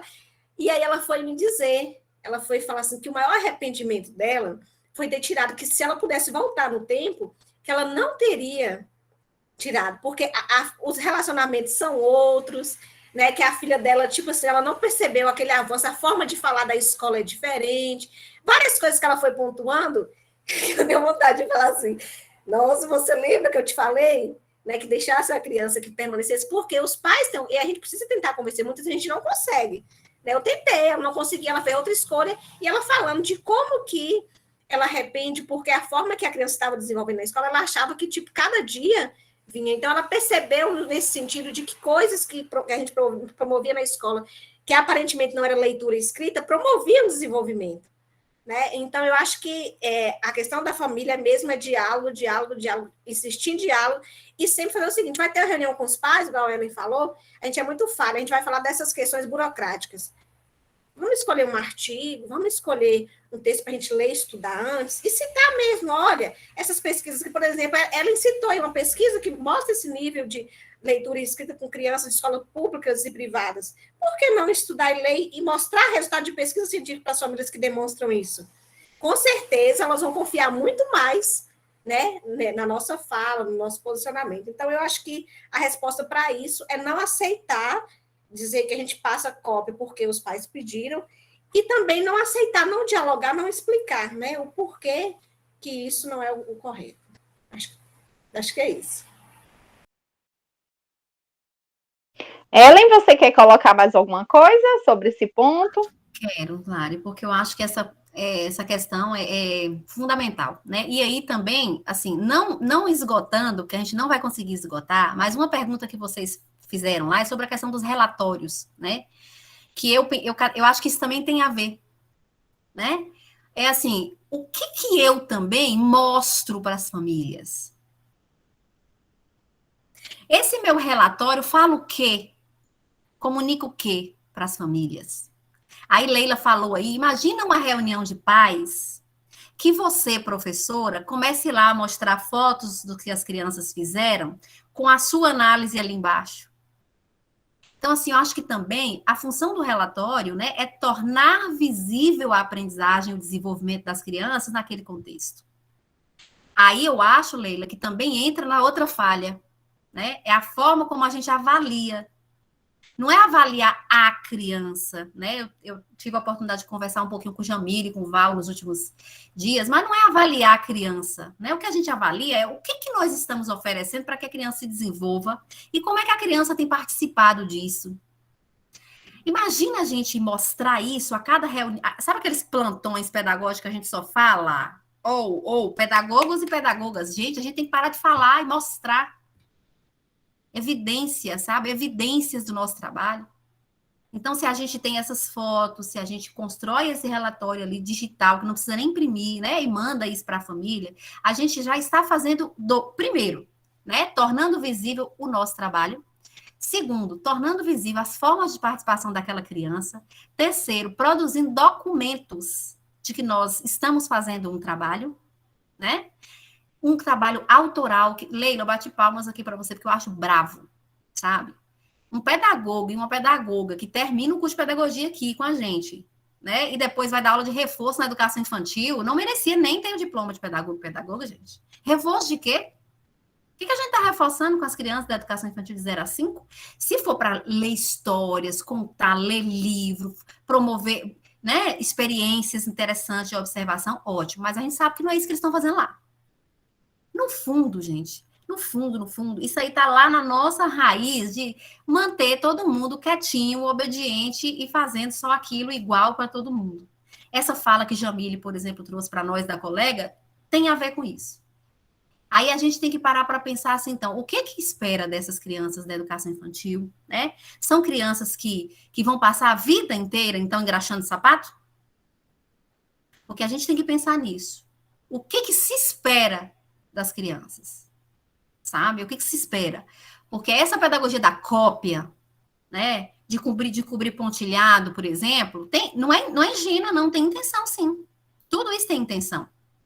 As grandes pessoas que criam coisas nesse país não estudaram nessas escolas aí, não. Né? Pode ver que por trás de cada intelectual desse, cada pensador desse da educação tem uma trajetória assim, olha, eu fui nem que seja do quintal de casa, como diz Paulo Freire, né? Nem que seja do quintal de casa, da família. Mas então eu achei isso. Agora, o que é que nós comunicamos para a família? Eu sei, falta 10 minutos para a gente encerrar amanhã de hoje, mas eu acho que para a gente pensar também o relatório, né? O que é que a gente mostra para a família? Porque isso sim é a forma da gente trazer evidência do nosso trabalho. E aí eu quero dar um testemunho que é muito pessoal. sabe? Arthur, meu filho, né, ele está com 6 anos, está na educação infantil, e ele estudou em 2 escolas até hoje na vida. Uma escola com campo de experiência e outra tradicional. Essa escola que ele estudou com campo de experiência, eu olho os relatórios digitais da escola, sabe, gente? Eu choro de emoção. Porque eu consigo ver o que o meu filho produziu durante um ano inteiro. Eu consigo ver ali. Eu consigo ver como que o desenho dele desenvolveu, como que a fala dele desenvolveu, como que a narrativa dele desenvolveu, como que a interação dele com outros colegas desenvolveu, porque antes ele ficava só lá com um brinquedinho lá no chão sentadinho, e as últimas fotos a gente vê, e a professora fala isso, né? Isso, 2 relatórios, né? Um no primeiro semestre e um no último, e eu fico assim, tão triste, porque se alguém me perguntar da segunda escola, o que eu tenho para mostrar de Arthur, não tenho nada. Eu não sei o que aconteceu lá, não sei o que o professor fez, eu não sei o que está acontecendo, né? Assim, então, eu acho que é isso aí também para a gente pensar e refletir, né? Eu acho que a Hilária já entra um pouquinho nessa pergunta, né? Claro que depois, na próxima conta, a gente pode voltar um pouquinho nela de novo, né? Nessas questões mais burocráticas, mas aí a gente volta, né? Mas eu acho que isso aí também entra nessa pergunta do que eu também estou evidenciando para as famílias. Ótimo, Ellen. Leila, quer comentar mais alguma coisa? Aproveitar aí os minutinhos finais sobre A gente pode comentar no próximo, mas se você quiser começar a falar algo sobre esse registro, Leila. Eu acho assim também que algumas, mesmo em período remoto, eu tive algumas devolutivas de algumas famílias que, de fato, tentaram, vamos dizer assim, né, sistematizar com as crianças as orientações. Então, a gente teve algumas devolutivas muito positivas das famílias que acreditaram e seguiram as orientações e que perceberam resultados, né? De observar, que a gente fala, ensina sua filha no processo de fazer essa lista de compras. Quando você sair para a rua, estimule ela a observar os outdoors, os cartazes, os supermercados, essas coisas. E aí uma mãe falando, né, que apesar de estar remoto, que ela conseguiu perceber o quanto que a filha dela avançou nesse processo do registro escrito, né? Então, a gente percebe também que as famílias que acreditam e que colaboram percebem e veem os resultados. Aquelas famílias que não veem resultado, que criticam, são as famílias, esse discurso não é culpabilizando as famílias, né? Mas só para demonstrar, assim, também que aquelas famílias que não têm tempo, né, por ser classe trabalhadora e ter que sobreviver mesmo, não ter tempo de desenvolver com as famílias essas orientações que a gente fala que são importantes e necessárias de incluir, de criar esses contextos, né, de ter adultos leitores, elas não conseguem acreditar justamente porque toda a realidade que elas estão inseridas não permite desenvolver essa relação com a criança. Então, não tem como ela acreditar, né? Mas, ao mesmo tempo, aquelas famílias que têm a condição de desenvolver, elas percebem, né? Quando você chega ao final de um ano letivo, que, tipo, eu não tive o primeiro contato presencial que a gente está tendo com a criança é agora, e a mãe chega e fala que realmente ela percebeu, então você percebe que ela começa a acreditar de fato, né? E aí teve, né, no grupo, teve várias famílias que conseguiram perceber que é importante e perceber o avanço das crianças, né? Mas também eu falo dessa questão remota, mas não no sentido de culpabilizar as famílias, porque a gente precisa entender também que lugar e que criança é essa, né? Que família ela pertence. Olá, e rapidinho, só mesmo para complementar o que Leila falou, né? Porque eu acho que aí, Leila, assim, é exatamente porque essas famílias não conseguem, né? Não tem condição, seja porque não se conhecem, porque não tem tempo, porque são famílias de classe trabalhadora, que a escola precisa fazer. É exatamente porque as famílias não têm tempo que a gente precisa fazer. E eu achei maravilhoso um comentário de Selma no chat, né? Que ela disse assim, esses mesmos pais que cobram, né, a tarefinha, a leitura, não é a leitura escrita não, gente, porque isso aí tem que ter, né, foi o que a gente falou aqui, mas a tarefinha são aqueles que estão lá procurando fonoaudiólogo, terapeuta ocupacional para brincar, e eu acrescentaria psicopedagogo. Gente, vocês já perceberam a quantidade, né, de clínica, de espaço? Daqui a pouco não vai mais precisar do pedagogo, não? Fecha as escolas e a gente vai mandando os meninos para as clínicas de terapeuta ocupacional que eles estão fazendo, esse trabalho impecável, maravilhoso, de brincar, né? Então, vamos pensar, né? Lídia Ortélio, né, que é uma baiana arretada, maravilhosa, grande pesquisadora das culturas da infância, ela fala isso, né? O reino de plástico toma conta dos meninos, isso não faz com que eles não se desenvolvam integralmente, e o que a gente faz? Entope os meninos lá na clínica ou nos remédios. Né? Então, não, tem alguma coisa aí que não está batendo, né? A gente não está fazendo o que realmente a gente devia fazer, que é brincar, interagir. Agora, lembra aí que o brincar, a atividade da criança, né, dentro desses contextos de experiência que a gente veio falando, não é aquela pedagogia do despeja a caixa. Despeja a caixa, deixa o menino lá fazendo qualquer coisa e vai embora, porque aí também não vai funcionar muito, não. Aliás, não vai funcionar nada. E só agradecer já aqui, viu, gente? Agradecer demais a Leila pela parceria, a vocês pela escuta amorosa. Já me despedindo, né? Porque aí vou passar para a Lari fazer as... Maravilha! Leila, você quer se despedir também antes da gente fechar? Desde já agradecer. Tá, nós temos aí os 5 minutinhos finais, já te agradeço a todos pela escuta. Foi uma tarde rica, que, como vocês estão colocando aqui no chat, esse curso realmente ele ficou esse marco e trouxeram questões que problematizam, tiram a gente do lugar, mas que ao mesmo tempo nos mostra também outros modos de ser, de fazer uma escola de educação infantil comprometida com os bebês, com as crianças, seus valores e aquilo que realmente dá sentido para o seu processo de conhecimento do mundo e com o mundo, né, sobre o mundo. Então, Leila, fique à vontade também para despedir. Então, eu quero agradecer a oportunidade de dialogar mais uma vez, né, com esse coletivo. E aí, só para finalizar, eu fiquei pensando, né, planejando as questões, né, do que pontuar, né, para esse momento, a partir das perguntas, né, que foram feitas pelo coletivo. E aí eu fui retomar o livro de Arroio, né, do Corpo e Infância, e aí, retomando o artigo, eu fiz uma relação com a BNCC, né, que tem lá o direito da criança de conhecer-se. Aí eu fiquei pensando, e aí pensando na pergunta que não deu tempo de fazer, que é de pensar o retorno presencial, né, que houve uma pergunta como planejar o retorno presencial. E aí eu fiquei pensando nisso, né, de quando a Arroio fala, né, que exige de nós, os pedagogos, uma outra ética profissional. Ele não estava falando do tempo da pandemia, não, o livro é de 2012, né, mas aí eu fiz essas relações de pensar, porque eu falei, que resposta a gente vai pensar de como acolher essas crianças? E aí eu fiquei pensando no direito de conhecer-se, né, e aí, entre várias questões, e aí a Arroio vai dizer assim, né, essa nova realidade trazida pelas infâncias que chegam às escolas públicas nos obrigam a novos valores, outra ética profissional, a capacidade de entender e trabalhar as indagações intelectuais e éticas que revelam seus corpos precarizados. É muito mais exigente e maior do que a capacidade profissional de acompanhar seu letramento, seu brincar, desenhar e contar.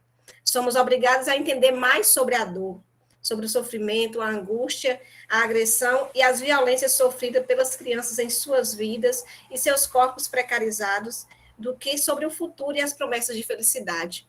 Eu trago isso porque a gente não pode também retomar para a escola com a visão romantizada, voltando lá na Bayomi, reproduzindo a visão romantizada, porque nós estamos em um contexto de inflação altíssimas, famílias desempregadas, crianças que estão com fome, que passaram fome na pandemia, né? E a maioria aqui são professores de escolas públicas, né? Então, mais do que a gente focar nos campos de experiência, de brincar, de tal, vamos dar o direito da criança de conhecer-se, né? Por que conhecer-se? Que ela passou tanta fome durante a pandemia que os pais ficaram desempregados, né? Que ela ficou sem aquela comida que é oferecida na creche. Eu acho que exige esse posicionamento ético nosso, essa outra ética profissional, de reconhecer essas dores, problematizar isso, porque a criança tem o direito de conhecer-se. Aquele menino negro que sai da educação infantil, ele precisa saber por que ele não pode sair da educação infantil não se reconhecendo como negro, porque logo mais no fundamental, ele vai sofrer o sacolejo lá na rua, e ele saiu da educação infantil sem saber isso. Ele precisa saber que ele é negro, e ele precisa saber que ele vive numa sociedade que é diversa, e ele precisa sentir orgulho e querer ser respeitado, e saber que ele tem o direito de ser respeitado. Aí eu fico, todas as vezes que saem meninos negros, eu só fico imaginando, né, quando termina o quinto período, eu fico imaginando logo que serão aqueles que sofrerão os baculejos na rua. Né? Então, o direito de conhecer-se, que a gente não negue nos retorno presencial, o direito da criança de conhecer-se, conhecer por que ela passou fome na pandemia, conhecer por que ela vai ser o alvo da polícia, por exemplo, no futuro. Então, que a gente não perca também esse lugar, né? Esse contexto social que a gente vive, que tem se intensificado muito mais. Obrigada pela oportunidade de diálogo e sigamos, né, nos próximos encontros. Que lindo, Leila, muito bom. Gente, só lembrando que a gente tem mais um encontro, tá? E que temos até o dia 30 para vocês enviarem a carta. Eu vi aqui que alguém perguntou. Então, desde já agradecer vocês. Eu não sei se conseguimos fazer o print, Eugênia. E vamos ver, né? Ficaram 2 questões. Vamos ver o modo que a gente vai encontrar para estar refletindo um pouco sobre elas no nosso último encontro também, tá bom? A gente vai repensar isso também. Então, gratidão. Não sei se fez o print, Eugênia, eu não estou conseguindo visualizar a sua câmera. Ô, Lari, Dri fez. Agora eu quero pedir para que o pessoal não esqueça de assinar, preencher a lista, né, que tá no chat, porque muita gente participa, tá no print e aí esquece de preencher, e depois fica no grupo colocando. Então, para as meninas que são monitoras, fica complicado. Aí eu pedi para vocês não esquecerem, tá no chat aí, tá bom? Beijo, até o próximo encontro. Beijo, gratidão, gente. Muito bom. Beijos, até.